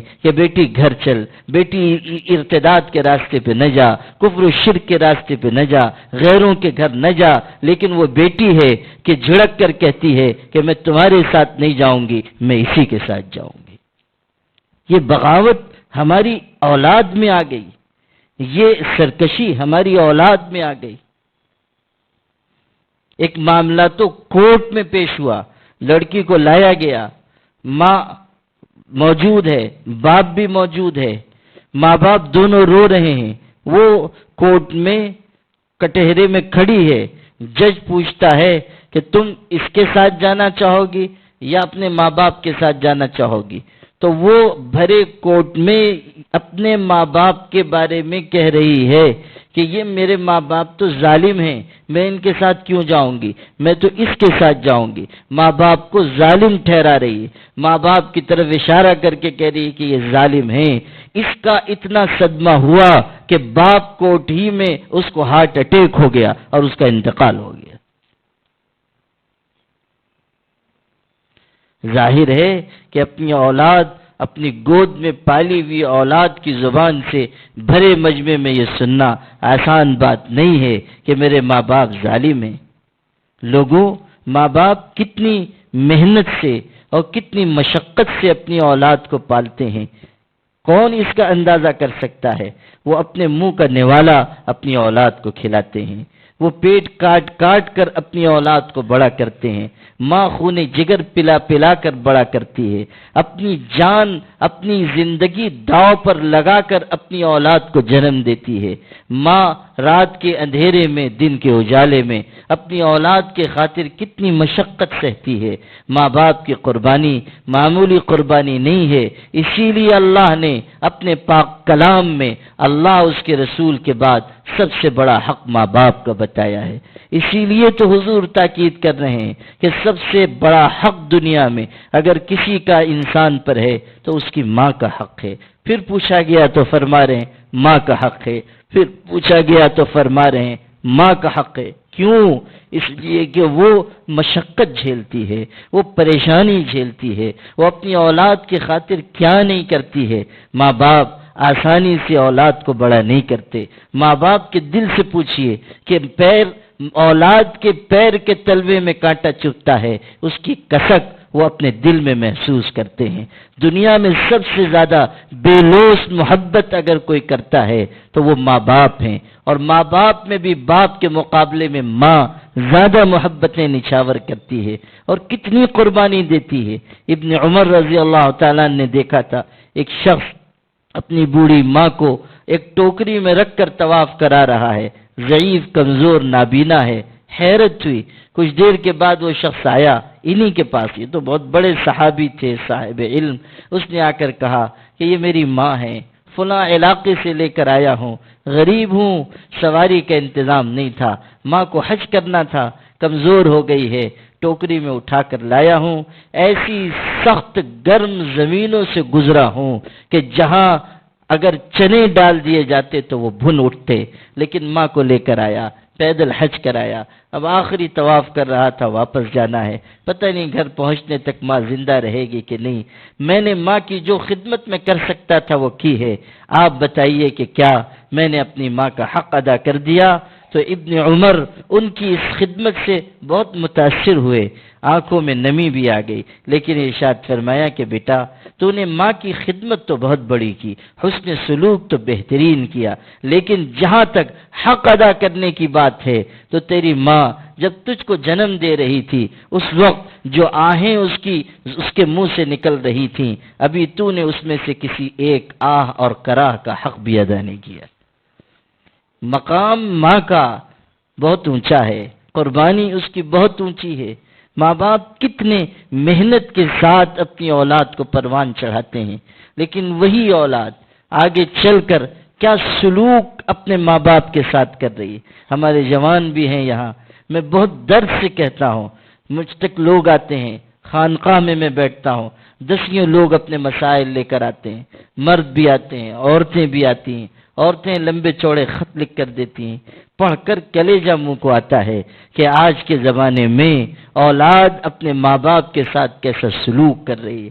خاص طریقے پر جو کمانے والے لوگ ہیں، کچھ مال آ گیا، کچھ تجارت کرنے لگے، وہ اپنے ماں باپ کو بالکل ردی کی ٹوکری میں ڈالے جانے کے قابل سمجھتے ہیں۔ کیا صورتحال ہے، علاج کے لیے، غذا کے لیے پیسے دینے کے لیے تیار نہیں۔ ہمارا شہر مالیگاؤں دینداروں کا شہر کہلاتا ہے، وہاں دینی بیداری بھی اچھی خاصی ہے، مسجدیں ہیں اور تعلیم گاہیں ہیں، لیکن میں آپ کو سناؤں، ایک مرتبہ میری والدہ نے، کئی سال پہلے کا قصہ ہے، میری والدہ نے مجھ کو کہلوایا کہ بیٹا میری ملنے جلنے والی ایک خاتون آئی ہیں، بوڑھی ہیں، ملنا چاہتی ہیں، تم آ جاؤ۔ والدہ کا حکم تھا، میں فوراً حاضر ہوا کہ پتہ نہیں کس کے لیے بلایا ہے۔ میں گیا تو والدہ کے پاس ایک خاتون بیٹھی ہوئی تھی، بوڑھی خاتون تھی۔ والدہ نے کہا کہ بچے یہ بہت پرانی میری ملنے والی ہیں اور بہت سالوں سے اب رابطہ نہیں رہا، لیکن پہلے یہ کبھی ان سے رابطہ تھا، آتی جاتی تھی، یہ آج اپنی کوئی پریشانی لے کر آئی ہیں، تم کو بتانا چاہتی ہیں، کوئی وظیفہ چاہتی ہیں، کوئی تعویذ چاہتی ہیں، تو ان سے سن لو۔ ماں نے تاکید کی، میں بیٹھ گیا۔ اب میں نے جو دیکھا، وہ بیچاری 70-75 سال کی ضعیفہ تھی۔ میں نے غور سے دیکھا تو ایک آنکھ جو ہے ان کی وہ بے نور تھی، ایک آنکھ میں بینائی نہیں تھی، ایک آنکھ ان کی سلامت تھی، ایک آنکھ میں روشنی نہیں تھی۔ تو میں نے کہا کہ خالہ جان اب بتائیے، میں حاضر ہوں۔ وہ کہنے لگی بیٹا بہت بڑی داستان درد ہے، کیسے تم کو سناؤں، دل پہ پتھر رکھ کے سناتی ہوں۔ اس کے بعد جو اس خاتون نے جو داستان سنائی، میں کن الفاظ میں آپ کو سناؤں، اور اتنی تفصیل کا موقع بھی نہیں، آپ کو اختصار سے سناتا ہوں۔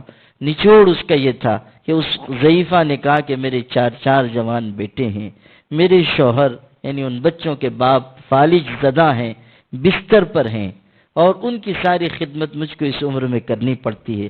میرے بچے اپنی بیویوں اور بچوں کے ساتھ مگن ہیں، یہاں تک کہ اپنے باپ کے علاج کے لیے بھی پیسہ نہیں دیتے، میرے کھانے پینے کے لیے بھی پیسہ نہیں دیتے۔ مجھ کو کبھی کبھی اس عمر میں فاقہ کرنا پڑتا ہے، کبھی کبھی بھوکا رہنا پڑتا ہے، دوا نہیں ملتی تو میرے شوہر کو تکلیف ہو جاتی ہے، لیکن میں کیا کروں، کس کے آگے ہاتھ پھیلاؤں، اور میرے بچے گزر کر جاتے ہیں، باپ کو بستر پہ پڑا ہوا دیکھتے ہیں مگر توجہ نہیں دیتے۔ اور یہ کہتے کہتے داستان درد بیان کرتے کرتے وہ بیچاری رو پڑی، اور روتے ہوئے اس نے کہا کہ مجھ پر اتنی تکلیفیں آئی ہیں اور اولاد کا میں نے اتنا دکھ سہا ہے کہ روتے روتے میری ایک آنکھ کی بینائی چلی گئی ہے۔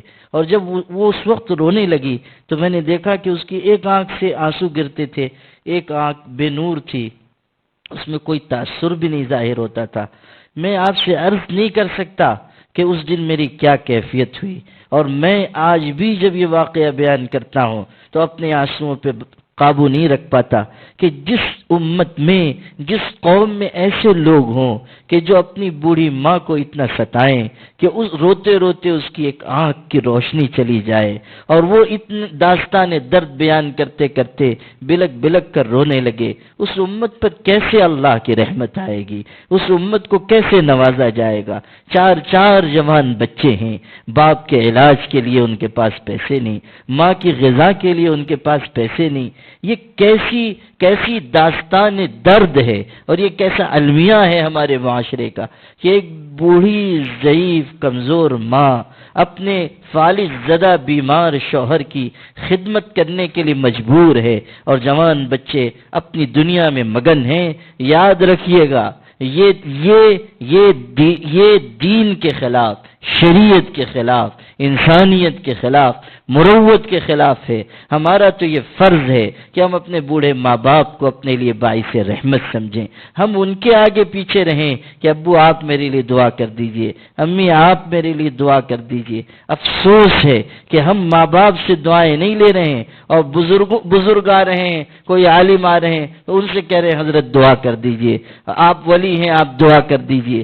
ہزاروں اولیاء کی دعا آپ کے حق میں اتنی کارگر نہیں ہے جتنی آپ کے ماں باپ کی دعا کارگر ہے۔ ماں باپ کی دعاؤں میں قبولیت ہے۔ اگر ماں باپ بظاہر دیندار بھی نہ ہوں تب بھی ان کی دعا اولاد کے حق میں قبول کی جاتی ہے۔ اپنے ماں باپ سے کہیے، ماں باپ کی ایسی خدمت کیجئے کہ وہ آپ کو دل سے دعا دیں، ایسا احترام کیجئے کہ ان کا دل آپ کی طرف جھک جائے، اور ان کے لیے ہر وقت آپ کے لیے زبان سے دعائیں نکلیں، ایسی خدمت کرنی چاہیے۔ امام شافعی رحمۃ اللہ علیہ کتنے بڑے شخص تھے، 4 اماموں میں سے ایک امام ہیں۔ ان کی والدہ بیوہ تھیں، انہوں نے اپنے بچے کی بہترین تربیت کی، بہت قربانی دی۔ جب یہ امام بن گئے، بہت بڑے عالم بن گئے، ہزاروں لوگ ان سے درس لیتے تھے۔ اس زمانے میں بھی ان کا یہ معمول تھا کہ جب رات کو گھر جاتے تھے تو اپنی والدہ کے پیر دباتے تھے، روزانہ پیر دباتے تھے، خدمت کرتے تھے۔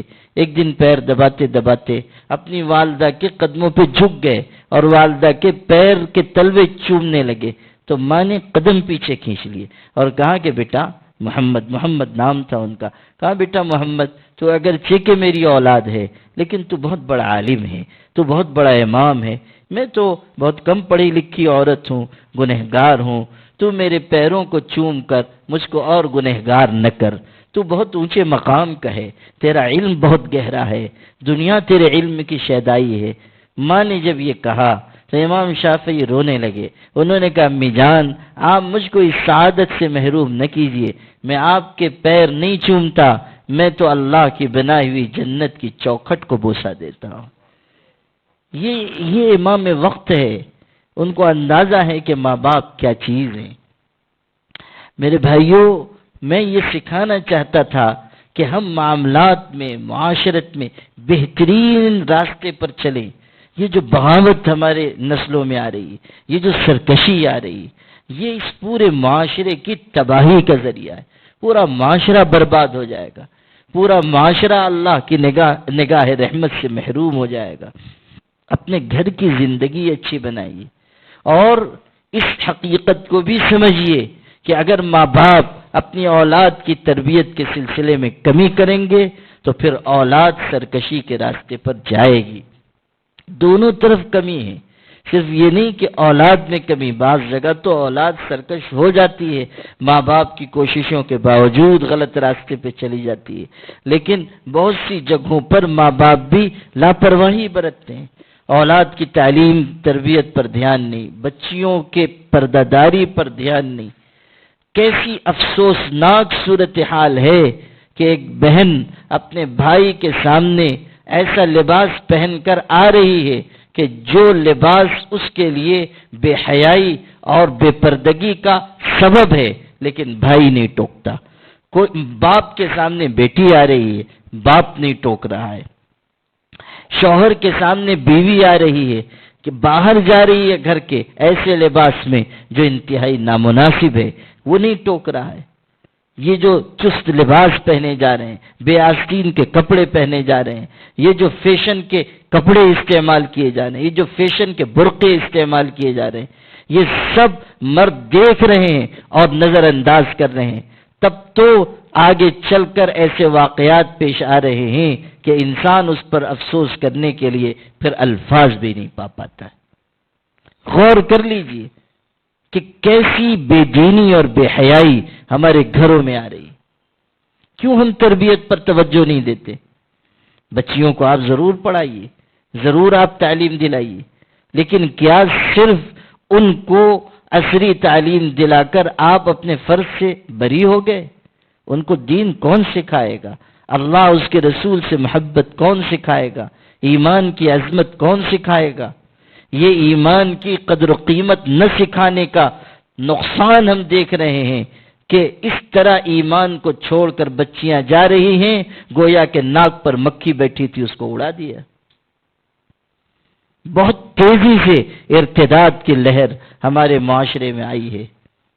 میں نے اوسط نکالا تھا اپنی ریاست کا، مہاراشٹر کا، اور وہ بھی آج سے کئی سال پہلے، اور ان لڑکیوں کا جو رجسٹریشن کراتی ہیں اسپیشل میرج ایکٹ میں رجسٹرڈ کراتی ہیں اپنی شادیاں، جو سرکاری ویب سائٹ پر ڈاٹا اپلوڈ کیا جاتا ہے، تو آپ کو سن کر تکلیف ہوگی کہ ایک مہینے میں اوسط مرتد ہونے والی لڑکیوں کا 60 سے 70 کا تھا۔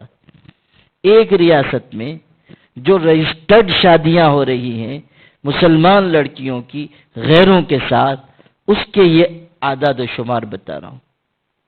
آپ غور کیجئے کہ ساری ریاستوں میں کتنے واقعات ہو رہے ہوں گے، اور جو رجسٹرڈ نہیں ہیں ان واقعات کو اس میں شامل کیجئے، جو یوں ہی بغیر شادی کے زندگی گزار رہی ہیں ان کی تعداد اس میں جمع کر لیجئے۔ یہ معمولی بات نہیں ہے، ارتداد کا سیلاب آیا ہے، ارتداد کا سیلاب آیا ہے۔ جس علاقے میں جائیے پتہ چلتا ہے یہاں وارداتیں ہو رہی ہیں، یہاں تک کہ گاؤں دیہات تک میں واقعات ہونے لگے کہ لڑکیاں جا رہی ہیں۔ دیندار گھرانوں میں، یہ نہ سمجھیے کہ صرف جاہلوں کے گھرانے میں، غریبوں کے گھرانے میں، امیروں کی لڑکیاں جا رہی ہیں، دینداروں کی لڑکیاں جا رہی ہیں۔ ایک علاقے سے تو یہ خبر ملی، اور دردناک خبر، کہ فلاں مدرسے کے شیخ الحدیث صاحب کی بیٹی ایک دلت کے ساتھ فرار ہو گئی۔ کیا کیا میں آپ کو سناؤں، کتنے واقعات ہم لوگوں کے علم میں آتے ہیں، کتنی کارگزاریاں سامنے آتی ہیں، اور کتنے افسوسناک اعداد و شمار سامنے آ رہے ہیں۔ یہ سب تعلیم و تربیت کی کمی کا نتیجہ ہے۔ ہم نے اپنے گھروں پہ توجہ دینا چھوڑ دیا، اولاد کی طرف سے نگاہیں پھیر لی۔ صرف لڑکیوں کا بھی مسئلہ نہیں ہے، ہمارے جوان بچے بھی کیسے کیسے گناہوں میں مبتلا ہونے ہیں، بے حیائی کے کاموں میں لگنے ہیں، غلط کاری کے راستے پر جانے ہیں، موبائل کے فتنوں میں مشغول ہونے ہیں۔ ان کی بھی تعلیم و تربیت ہم نہیں کر پا رہے ہیں، ان کو راہ ہدایت پر ہم قائم نہیں رکھ پا رہے ہیں، کوشش ہی نہیں کرتے ہیں۔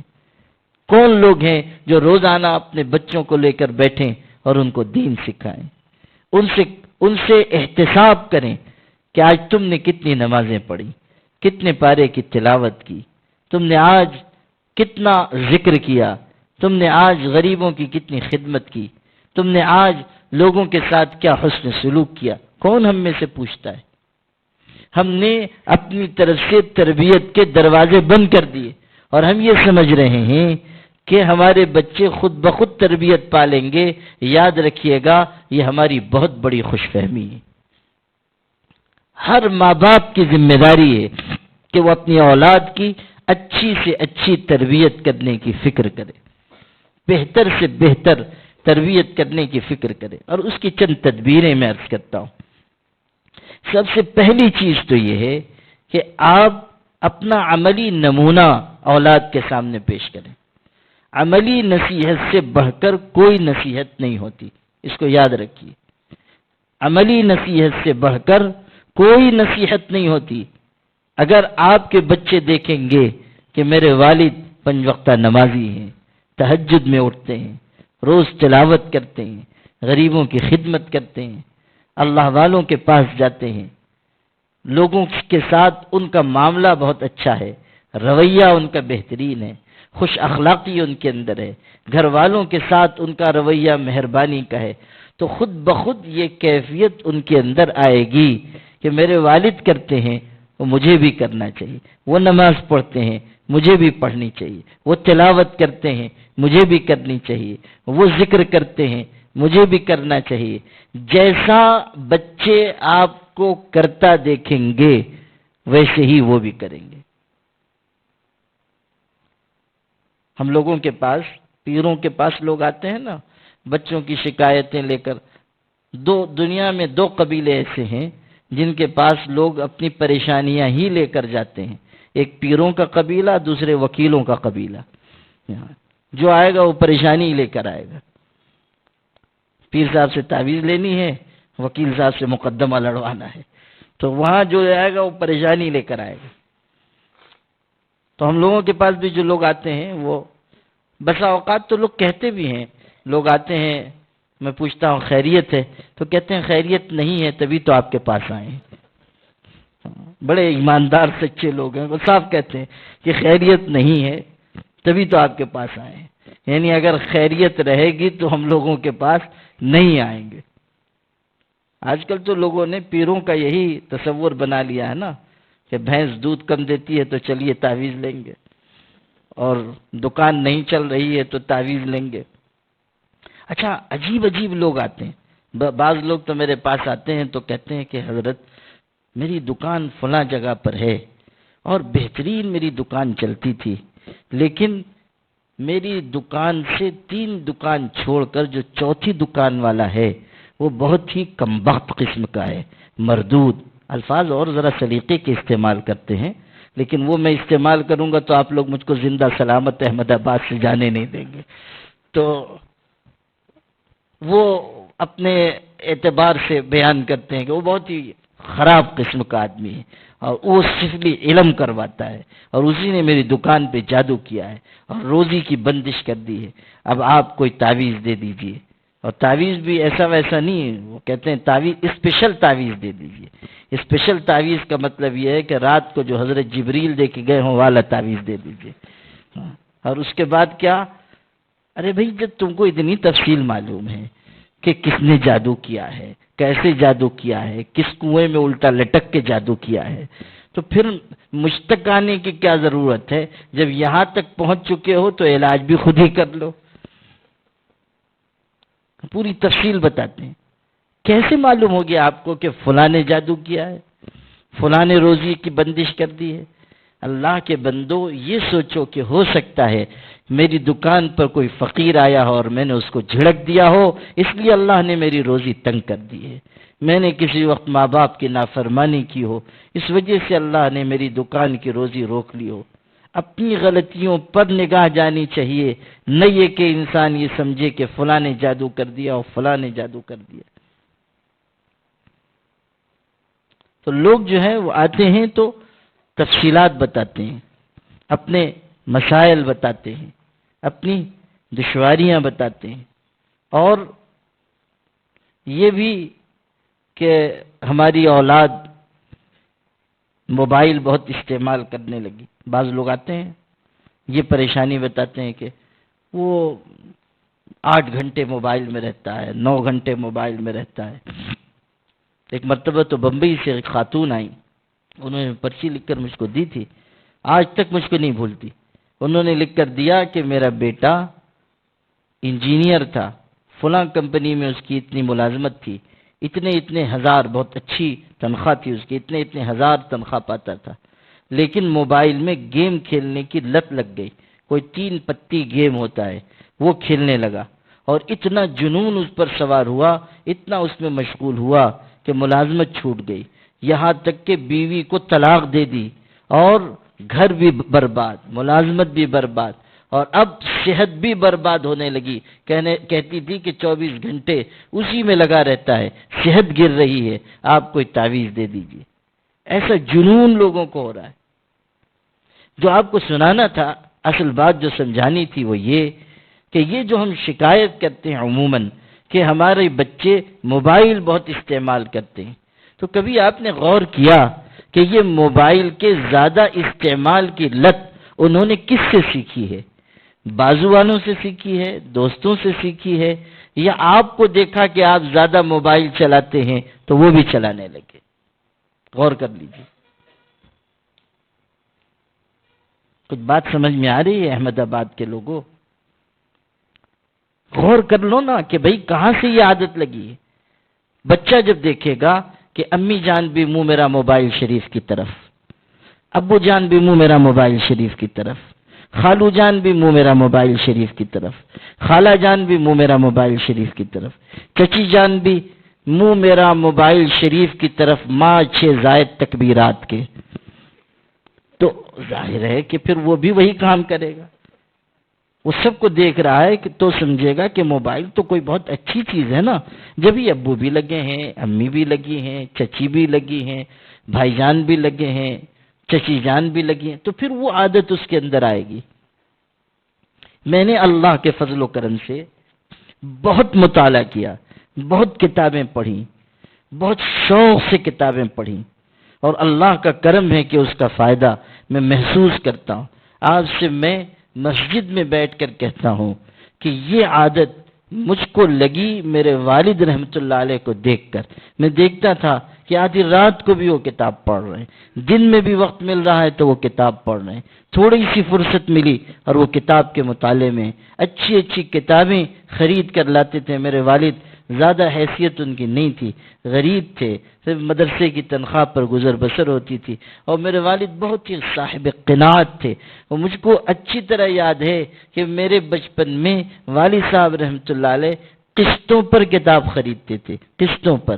ان کو بہت شوق تھا کہ فتح الباری وہ خریدیں گے اور اس کو پڑھیں گے، لیکن وہ معاشی کمزوری کی وجہ سے نہیں خرید سکے. بالکل اخیر عمر میں فتح الباری انہوں نے خریدی تھی. اس وقت ان کی بینائی بہت متاثر ہو گئی تھی، وہ کتاب خود سے نہیں پڑھ سکتے تھے، اور وہ باریک حرفوں میں چھپی ہے فتح الباری، جو بخاری کی شرح ہے 14 جلدوں میں، باریک حرفوں میں. یہ آج سے آپ کو 30 سال پہلے کی بات بتا رہا ہوں، یا 25 سال پہلے کی. تو والد صاحب کو جب وہ کتاب ملی، بینائی کمزور ہو گئی تھی. مجھ کو اب تک یاد ہے کہ میرے والد بہت ہی محبت سے کتاب کی جلد پہ ہاتھ پھیر رہے تھے اور حسرت سے کہتے تھے کہ جب آنکھ تھی تو کتاب نہیں تھی، اب کتاب ہے تو آنکھ نہیں. جب یہ منظر کوئی بچہ دیکھے گا کہ باپ میں مطالعے کا یہ شوق ہے، کتابوں سے یہ محبت ہے، تو اس کے دل میں بھی جذبہ پیدا ہوگا کہ میں بھی میرے والد کی طرح کتابیں پڑھوں گا.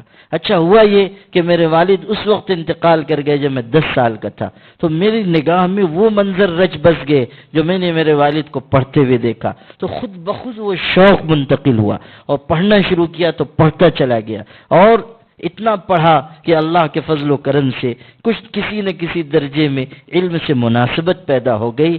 اگر یہی چیز کوئی شخص اپنے والد میں دیکھے گا کہ موبائل کا اس کو شوق ہے، تو اس کے اندر وہ شوق آئے گا. کہ وہ دیکھے گا کہ میرے والد سگریٹ پیتے ہیں، وہ شوق آئے گا. ہماری حالت یہ ہے کہ ہم یہ چاہتے ہیں کہ ہم تو بے دین رہیں، لیکن ہماری اولاد حضرت حسن بصری بن جائے، ہماری اولاد پرہیزگار بن جائے، ہم چاہے جیسے ہوں. یاد رکھیے اس سے کام نہیں بنے گا. اب اکثر گھروں میں یہ ہے کہ بچے دیکھ رہے ہیں کہ کتاب تو ماں باپ پڑھتے ہی نہیں، اور تسبیح لے کے بیٹھتے ہی نہیں، اور نوافل پڑھتے دکھتے ہی نہیں. جب دیکھیے تو موبائل شریف، وہ ہے نا 4 سلسلے تصوف کے ہیں، قادریہ اور نقشبندیہ اور چشتیہ اور سہروردیہ. اب یہ جو 5واں سلسلہ آیا ہے، سلسلے عالیہ واٹسپیہ،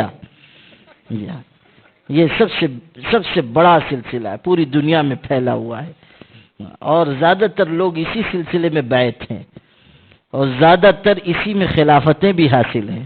یہاں جس کو دیکھیے بس وہ واٹس ایپ پہ لگا ہوا ہے، کیا ہو رہا ہے کیا ہو رہا ہے کیا ہو رہا ہے. اچھا اگر کوئی ایسا کام ذمہ ہے کہ بھئی بہت سارے تجارتی کام ہیں کہ دیکھنا پڑ رہا ہے، تو سمجھ میں بھی آتا ہے. بھئی کوئی صاحب علم ہے کتابیں دیکھ رہا ہے، سمجھ میں بھی آتا ہے. کوئی شخص ہے بہت سارے ملی کام ہیں، تنظیمی کام ہیں، وہ رپورٹیں دیکھ رہا ہے، سمجھ میں بھی آتا ہے. لیکن ہم کیا کر رہے ہیں؟ ہم نہ کوئی ملی کام، نہ کوئی تنظیمی کام، نہ کوئی تجارتی کام، نہ کوئی معاشی کام، بس گروپ میں دیکھ رہے ہیں کہ کہاں کہاں کیا کیا آیا ہے. چین میں کیا ہو رہا ہے، جاپان میں کیا ہو رہا ہے، ترکستان میں کیا ہو رہا ہے، کس کی نانی مر رہی ہے، کس کی دادی مر رہی ہے، کس کی چچی مر رہی ہے. حد ہو گئی کہ جو نہیں مرا ہے سلسلے عالیہ واٹسپیہ میں، وہ بھی مر جاتا ہے. ہاں یہ تو ایسے ہی سلسلہ ہے نا. کتنے لوگ ہیں جو بیچارے زندگی میں ان کی حسرت پوری ہو جاتی ہے، وہ دیکھتے ہیں کہ فلاں مولانا صاحب کا انتقال ہو گیا، وہ خود اپنے انتقال کی خبر پڑھ رہے ہیں. جی ہاں، ایسے واقعات ہو چکے ہیں. یہ ہمارے مولانا طاہر حسین گیاوی صاحب ہیں، ان کے انتقال کی خبر تو میں نے خود 3 مرتبہ پڑھی ہے اب تک، اور الحمدللہ وہ ایسے سخت جان ہیں کہ اب تک بقید حیات ہے. حالانکہ بہت سے قبیلے ان کے لیے اجتماعی بد دعا کرتے رہتے ہیں، لیکن الحمدللہ کہ باحیات ہے۔ عجیب، جو آدمی مرا نہیں اس کو مار ڈالا جاتا ہے، ابھی زندہ ہے۔ اچھا، لوگوں کا عجیب شوق ہے، چاہتے ہیں کہ سب سے پہلے ہم خبر بھیجیں، سب سے پہلے۔ اسی لیے ابھی انتقال میں 2 دن باقی ہیں کہ پہلے سے میسج تیار ہے، پہلے سے تیار ہے کہ بھئی حالت ذرا نازک ہے۔ اب وہ کبھی غلطی سے وہ میسج فارورڈ ہو گیا تو وہ بیچارہ مرنے سے پہلے مر گیا۔ عجیب، بزرگوں کے خدام کو وضاحتیں دینی پڑتی ہیں کہ الحمدللہ ابھی حضرت بقید حیات ہیں، اور ہم لوگ جو ہیں وہ چاہتے ہیں کہ جلد از جلد ان کو ملک الموت کے سپرد کریں اور سب سے پہلے حضرت کی وفات کی خبر ہم بھیجیں۔ عجیب، یہ جو صورتحال ہے نا کہ ہم موبائل میں ہر وقت مشغول ہیں، اس کا برا اثر یہ پڑے گا کہ ہماری اولاد بھی موبائل کی عادی ہو جائے گی، اور موبائل پر وہ کیا دیکھیں گے آپ کو اندازہ نہیں ہے، موبائل کے ذریعے کس راستے پر جائیں گے آپ کو اندازہ نہیں ہے۔ یقین جانیے کہ موبائل پر گندی ننگی چیزیں دیکھتے دیکھتے لوگوں کے دل اتنے خراب ہو چکے ہیں کہ ان کی نماز بھی انہی تصویروں کے ساتھ گزر رہی ہے۔ جب دل پر کسی چیز کا غلبہ ہو جائے گا تو پھر وہی چیزیں نگاہ کے سامنے رہیں گی۔ یہ جو شہوتوں کا غلبہ ہو رہا ہے، یہ جو بدکاری کا غلبہ ہو رہا ہے، یہ جو ننگی اور گندی چیزیں سامنے آ رہی ہیں، اور یہ جو انتہائی روح فرسا واقعات سامنے آ رہے ہیں، اس کے پیچھے اس موبائل کا بہت بڑا ہاتھ ہے۔ غلط فہمی میں نہ رہیے کہ آپ کی اولاد موبائل کا بہت صحیح استعمال کر رہی ہے۔ ایک نظام بنائیے، رات کے 10 بجے گھر کے سب لوگ موبائل جمع کرتے، رات کو کوئی کام نہیں، موبائل کا کوئی مصرف نہیں، آدھی آدھی رات تک لوگ مشغول ہیں۔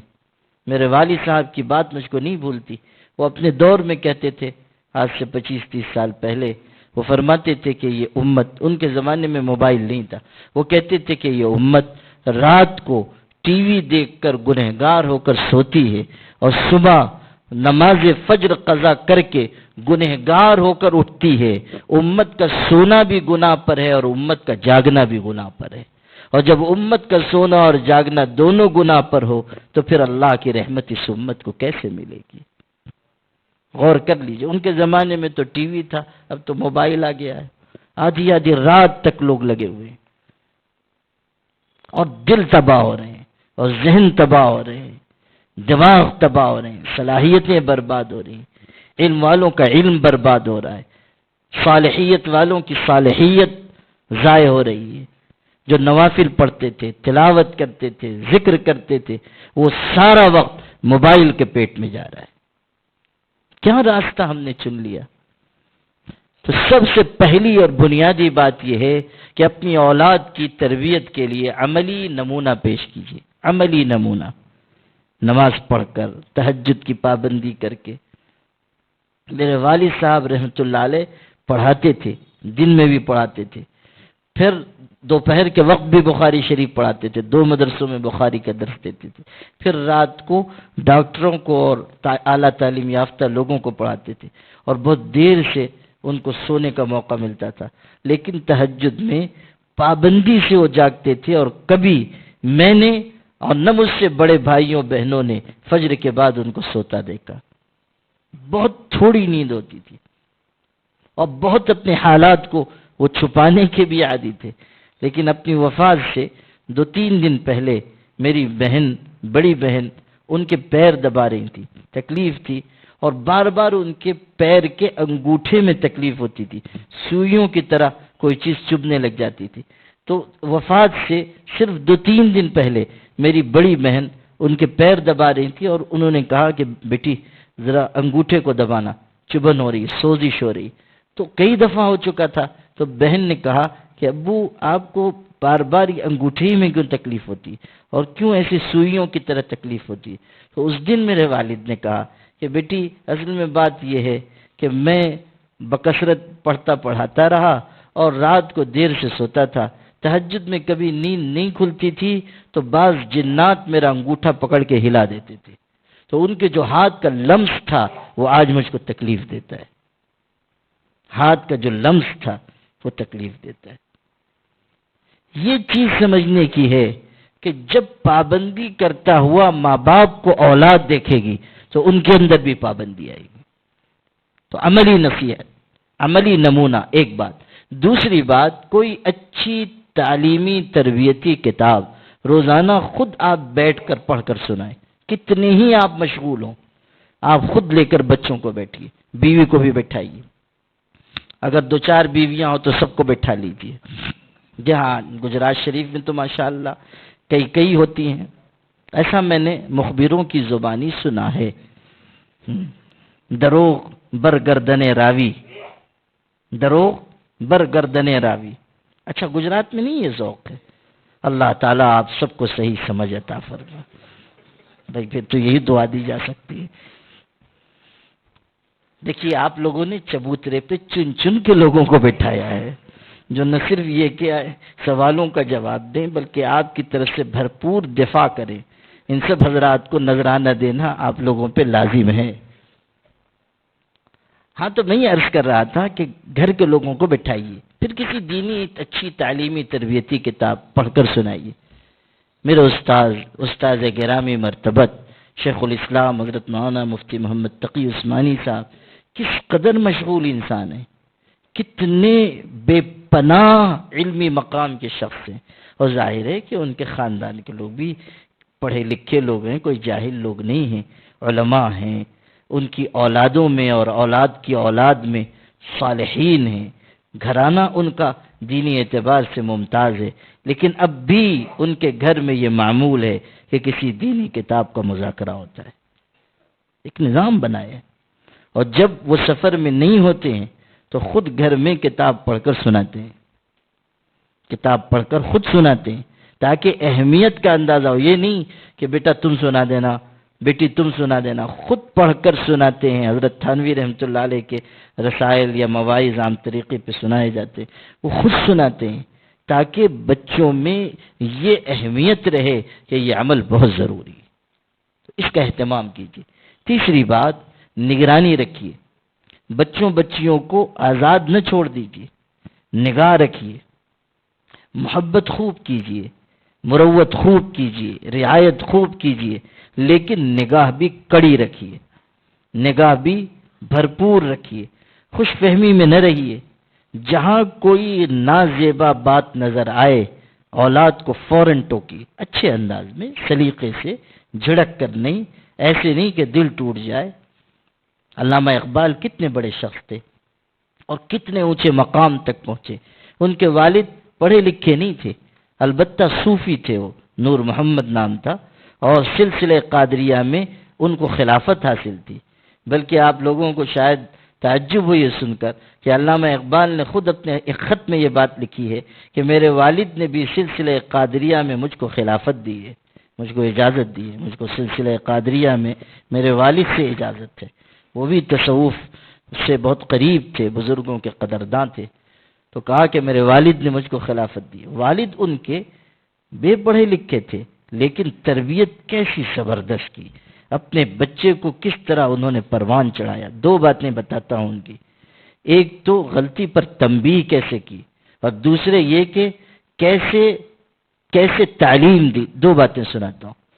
ایک مرتبہ اقبال نے خود یہ لکھا ہے کہ میں گھر میں تھا، بچپن کی عمر تھی، گھر کے دروازے پہ کوئی فقیر آیا، بھیک مانگنے والا، اس نے ہاتھ پھیلایا، میں نکلا اور میں نے کہا کہ معاف کرو، اس نے کہا نہیں کچھ دے دو، بس مجھ کو غصہ آ گیا تو میں نے اس کو ایک تماچا مارا، اس کا پیالہ گر گیا۔ میرے والد نے یہ دیکھ لیا، تو میرے والد نے مجھ کو اپنے پاس بلایا۔ دیکھیے، ایک تو ٹوکنے کا انداز، دوسرے ان کا تربیت کا طریقہ، قریب بلایا اور مجھ سے ارشاد فرمایا۔ علامہ اقبال کہتے ہیں کہ مجھ سے فرمایا کہ بیٹا ذرا غور کرو قیامت کا دن ہوگا اور یہ فقیر خدا کی بارگاہ میں حاضر ہوگا اور تمہارے خلاف فریاد کرے گا، اور مجھ سے پوچھا جائے گا کہ تم نے بیٹے کی غلط تربیت کی تھی کہ اس نے فقیر پر ہاتھ اٹھایا، میں قیامت کے دن کیا جواب دوں گا؟ اپنے بوڑھے باپ پر ایسا بوجھ نہ ڈالو جس کو وہ اٹھا نہ سکے، اپنے بوڑھے باپ پہ ایسا بوجھ نہ ڈالو جس کو وہ اٹھا نہ سکی۔ اقبال کہتے ہیں، یہ کہتے ہوئے میرے والد کی آنکھوں میں آنسو تھے، میں تو شرم سے پانی پانی ہو گیا، میں نے اس فقیر سے معافی مانگی، قصور معاف کرایا، اور اس کے بعد سے آج تک، اقبال لکھ رہے ہیں کہ اس کے بعد سے آج تک کبھی بھی کسی انسان کو حقیر سمجھ کے تکلیف نہیں پہنچائی، اذیت نہیں پہنچائی۔ تربیت کا انداز دیکھیے۔ دوسری بات سناتا ہوں، اقبال کہتے ہیں کہ ایک دن میں قرآن مجید کی تلاوت کر رہا تھا، میرے والد گزرے، مجھ کو تلاوت کرتا ہوا انہوں نے دیکھا، مجھ سے فرمایا کہ اقبال کسی دن مجھ سے پوچھنا تو میں تم کو بتاؤں گا تلاوت کیسے کی جاتی۔ اس وقت نہیں بتایا، اشتیاق بڑھایا، کہا کسی دن پوچھنا بتاؤں گا۔ اقبال بھی کیسے سعادت مند تھے، کہتے ہیں کسی دن موقع دیکھ کر میں نے والد کی خدمت میں عرض کیا کہ ابو جان آپ نے فرمایا تھا کہ تلاوت کا طریقہ سکھائیں گے۔ والد نے کیا خوبصورت بات کہی، بے پڑھا لکھا آدمی ہے لیکن معرفت کیسے اندر تک اتری، ذکر و فکر کی کثرت کی وجہ سے۔ والد نے کہا کہ اقبال جب قرآن پڑھا کرو تو کم سے کم اپنے آپ کو وہ درخت تصور کر لیا کرو جس درخت کے اندر سے موسیٰ علیہ السلام کو پکارا گیا تھا۔ اپنے آپ کو یہ تصور کرو کہ اللہ تم سے مخاطب ہے، تم سے بات چیت کر رہا ہے، اس تصور کے ساتھ قرآن پڑھا کرو۔ کیسی خوبصورت بات سکھائی۔ ہمارے مشائخ نے اسی کو اس طرح بیان کیا ہے کہ جو یہ چاہتا ہے کہ اللہ سے بات کرے، اسے چاہیے کہ وہ نماز پڑھے، اور جو یہ چاہتا ہے کہ اللہ اس سے بات کرے، اسے چاہیے کہ وہ قرآن پڑھے۔ جو اللہ سے بات کرنا چاہتا ہے وہ نماز پڑھے، اور جو یہ چاہتا ہے کہ اللہ اس سے گفتگو کرے، اس کو چاہیے کہ قرآن پڑھے۔ تو تربیت میں نگرانی کی بھی بہت ضرورت ہے۔ یہ جو ارتداد کے واقعات ہو رہے ہیں، اس میں بھی نگرانی نہ ہونے کا بہت بڑا دخل ہے۔ میں سمجھتا ہوں کہ یہ چند باتیں تربیت کے سلسلے میں بھی، اور اس سے پہلے جو باتیں میں نے عرض کی ہیں وہ اصلاح کے سلسلے میں مفید ہوں گی۔ اللہ تعالی ہم سب کو نیک عمل کی توفیق عطا فرمائے۔ وآخر دعوانا ان الحمدللہ رب العالمین۔ وہ نہیں ہے مولانا حبیب صاحب، وہ دعا فرما دیں گے۔ مولانا حبیب صاحب قبلہ، چلیے درود شریف پڑھ لیجیے۔ اللهم لك الحمد كما ينبغي لجلال وجهك وعظيم سلطانك، سبحان الله وبحمده عدد خلقه ورضا نفسه وزنة عرشه ومداد كلماته، اللهم صل على سيدنا محمد وعترته بعدد كل معلوم لك، اللهم أنت السلام ومنك السلام تباركت يا ذا الجلال والإكرام۔ اے اللہ تیرے اس گھر میں تیرے گنہگار بندے حاضر ہیں۔ اللہ یہ کیسی قدیم پرانی مسجد ہے، اس مسجد کے فرش پر کتنے سجدے تیرے آگے کیے گئے ہیں۔ اللہ کیسے کیسے پاکیزہ لوگوں نے یہاں سر جھکایا ہوگا۔ اللہ سینکڑوں سال کی مدت میں یہاں تیرے دوستوں نے بھی اپنی آنکھوں سے گرم آنسو بہایا ہوگا۔ اللہ رات کے آخری پہر میں یہاں تیری ذکر کے نغمے گونجے ہوں گے۔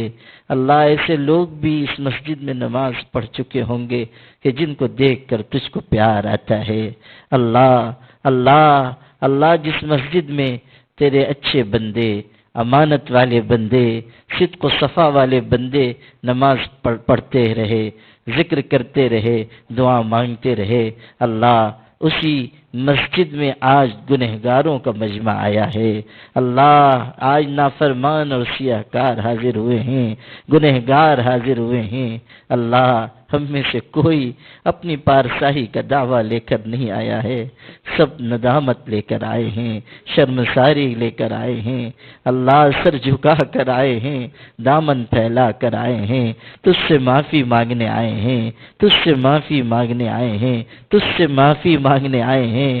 اللہ تیرے آگے اپنی عاجزی کا اظہار کرنے آئے ہیں۔ اللہ گنہگار ہیں، خطا کار ہیں، قصوروار ہیں، مگر جانتے ہیں کہ تو بخشنے والا پروردگار ہے، تو رحم کرنے والا مالک ہے۔ اللہ آج تیرے در پر حاضر ہیں، اسی وقت تو ہم سب گنہگاروں کو معاف فرما۔ اللہ معاف فرما، اللہ معاف فرما۔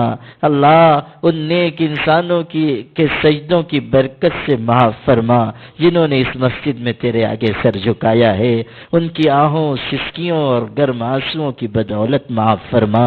اللہ معاف فرما، اللہ معاف فرما، اللہ معاف فرما۔ اللہ ہماری مغفرت فرما، ہمارے ماں باپ کی مغفرت فرما، ہمارے ماں باپ کی مغفرت فرما۔ اللہ ہمارے ماں باپ کا ہم پر بڑا احسان ہے، انہوں نے بھوکا رہ کر کھلایا ہے، پیاسا رہ کر پلایا ہے، گیلے میں سو سو کر ہمیں سوکھے میں سلایا ہے، نہ جانے کتنی راتیں ہمارے لیے بے آرامی میں گزاری ہیں۔ اللہ اس مجمع میں علماء بھی ہیں، حفاظ بھی ہیں، مدرسوں میں پڑھنے والے بھی ہیں۔ اللہ ہم لوگوں کے ماں باپ نے اور بڑی قربانی دی، اپنی آنکھوں سے دور مدرسے میں پڑھنے بھیج دیا۔ اللہ ہمارے امی ابو کو یاد آتی ہوگی، وہ تکیے میں منہ چھپا چھپا کر رو لیتے ہوں گے۔ اللہ صبح آٹا گوندتے گوندتے ہماری امی یاد کرتی ہوگی، سوچتی ہوگی میرا بچہ یہاں تھا، میں اس کے کپڑے بھی دھل دیتی تھی، بستر بھی بچھا دیتی تھی، سر میں تیل بھی ڈال دیتی تھی۔ مدرسے میں پتہ نہیں کون دیکھتا ہوگا، کون میرے بچے کی خدمت کرتا ہوگا، کون بخار کی حالت میں اس کے سر پہ ہاتھ رکھتا ہوگا۔ اللہ یہ سوچ سوچ کر ان کے مبارک آنسو آٹے میں گرتے ہوں گے۔ اللہ انہوں نے قربانی دے کر ہمیں عالم حافظ بنایا۔ اللہ انہوں نے قربانی دے کر ہمیں تیری مسجدوں کے مصلی پہ کھڑے ہونے کے لائق بنایا۔ اللہ اگر ہمارے ماں باپ جاہل بھی ہوں تو ان کو معاف فرما۔ اللہ معاف فرما، اللہ معاف فرما، اللہ معاف فرما۔ اگر زندہ ہو تو ان کی عمر میں برکت عطا فرما، اور اللہ اگر دنیا سے جا چکے ہوں تو اللہ تعالیٰ ان کی قبر کو نور سے بھر دے، ان پر رحمتوں کی بارش برسا دے، ان پر رحمتوں کی بارش برسا دے۔ اللہ انسان کتنے ہی بڑا کیوں نہ ہو جائے، کسی منصب تک کیوں نہ پہنچ جائے، اپنے مرحوم ماں باپ کو نہیں بھولنے پاتا۔ خوشی غمی کے ہر موقع پر یاد آتی ہے۔ اللہ جب زمانے کی دھوپ ستاتی ہے تو وہ محبت بھری گود یاد آتی ہے، وہ شجر سایہ دار یاد آتے ہیں۔ اللہ ہم میں سے جن جن کے ماں باپ رخصت ہو گئے ان ماں باپ کو جنت نصیب فرما، ان ماں باپ کو جنت نصیب فرما۔ اللہ ان کے اگلے مرحلوں کو آسان فرما، اگلے مرحلوں کو آسان فرما، اگلے مرحلوں کو آسان فرما۔ اللہ ہم سب کو اصلاح کی توفیق عطا فرما، ہمارے دلوں کو خشیت عطا فرما، آنکھوں کو حیا عطا فرما۔ اللہ زبانوں کو سچائی عطا فرما، اللہ زبانوں کو سچائی عطا فرما۔ تیرے آگے جھکنے والوں میں شامل فرما، تیرے آگے رات کے آخری پہر رونے والوں میں شامل فرما، گرم آنسو بہانے والوں میں شامل فرما۔ اللہ ہمارے دل بہک گئے، ہماری زبانیں آلودہ ہو گئیں، آنکھیں گناہوں سے بھر گئیں۔ اللہ جسم کا ایک ایک حصہ داغدار ہے۔ اللہ ہم تو بہت بڑے مجرم ہیں۔ اللہ خوب اجلے اجلے کپڑے پہنتے ہیں مگر ہمارے پہلوؤں میں جو دل ہے وہ کالے توے سے زیادہ سیاہ ہو گیا ہے۔ گناہوں کی اور معصیت کی سیاہی چھاتی چلی جا رہی ہے۔ اللہ یہ تو تیرا کرم ہے کہ تو نے ستاری کا پردہ ہمارے عیبوں اور گناہوں پر ڈال رکھا ہے، اسی کی وجہ سے لوگ ہمیں اچھا سمجھتے ہیں۔ اللہ تیری عزت کی قسم، اگر ستاری کا پردہ ہمارے گناہوں پر سے ہٹا لیا جائے اور ہمارے گناہ ظاہر ہو جائیں تو کوئی ہم پر تھوکنا بھی پسند نہیں کرے گا، کوئی ہمارے قریب کھڑا ہونا بھی گوارا نہیں کرے گا۔ اللہ تو کیسا کریم ہے، آج تک تو نے ہمارے عیبوں کو چھپایا ہے، اللہ آئندہ بھی چھپا لے، قیامت میں بھی چھپا لے، ہم سب کو جہنم سے بچا لے، جنت میں داخلہ عنایت فرما دے، جنت میں داخلہ عنایت فرما دے، اپنی محبت دے دے، اپنے پاک رسول کی محبت دے دے، ان کی محبت میں جینا مرنا نصیب فرما۔ اللہ حضور پاک صلی اللہ علیہ وسلم کو ہم سب کی طرف سے بہترین جزا عطا فرما۔ اللہ انہوں نے کتنی قربانیاں دی ہیں، کتنی مشقتیں جھیلی ہیں، اللہ ہم تو ان کے قدموں کی دھول کی برکت سے آسودہ حال ہیں، فراغت میں زندگی گزار رہے ہیں، پیٹ بھر بھر کر کھاتے ہیں، نرم بستروں پہ سو جاتے ہیں، مگر ہمارے آقا کے گھر میں 2 3 مہینے تک چولہا بھی نہیں جلتا تھا، کھجور پانی پر گزر بسر ہوتی تھی، ٹاٹ پر آرام فرماتے تھے، پشت مبارک پر نشانات ابھر آتے تھے۔ ہم پڑھتے ہیں کہ حضرت عائشہ ہماری ماں حضور کے بعد روزے سے تھیں، افطار کے لیے دسترخوان پر آئیں، دسترخوان بچھا کئی طرح کی نعمتیں رکھی گئیں، اذان کی آواز آنے لگی مگر ان کو رونا آ رہا ہے، دوپٹے میں منہ چھپا کر رو رہی ہیں، افطار نہیں کرتی ہیں۔ خادمہ نے کہا امی جان اذان ہو رہی ہے، آپ دن بھر روزے سے تھیں، کھا لیجئے، آپ کیوں رو رہی ہیں، مجھ سے کوئی غلطی ہو گئی؟ تب ہماری ماں نے روتے روتے کہا نہیں تم سے کوئی غلطی نہیں ہوئی، بات یہ ہے آج دسترخوان بچھا نعمتیں رکھی گئیں تو مجھ کو بے اختیار اپنے سرتاج کا زمانہ یاد آ گیا، اس وقت بھی دسترخوان بچھتا تھا مگر دسترخوان پر رکھنے کی کوئی چیز نہیں ہوتی تھی۔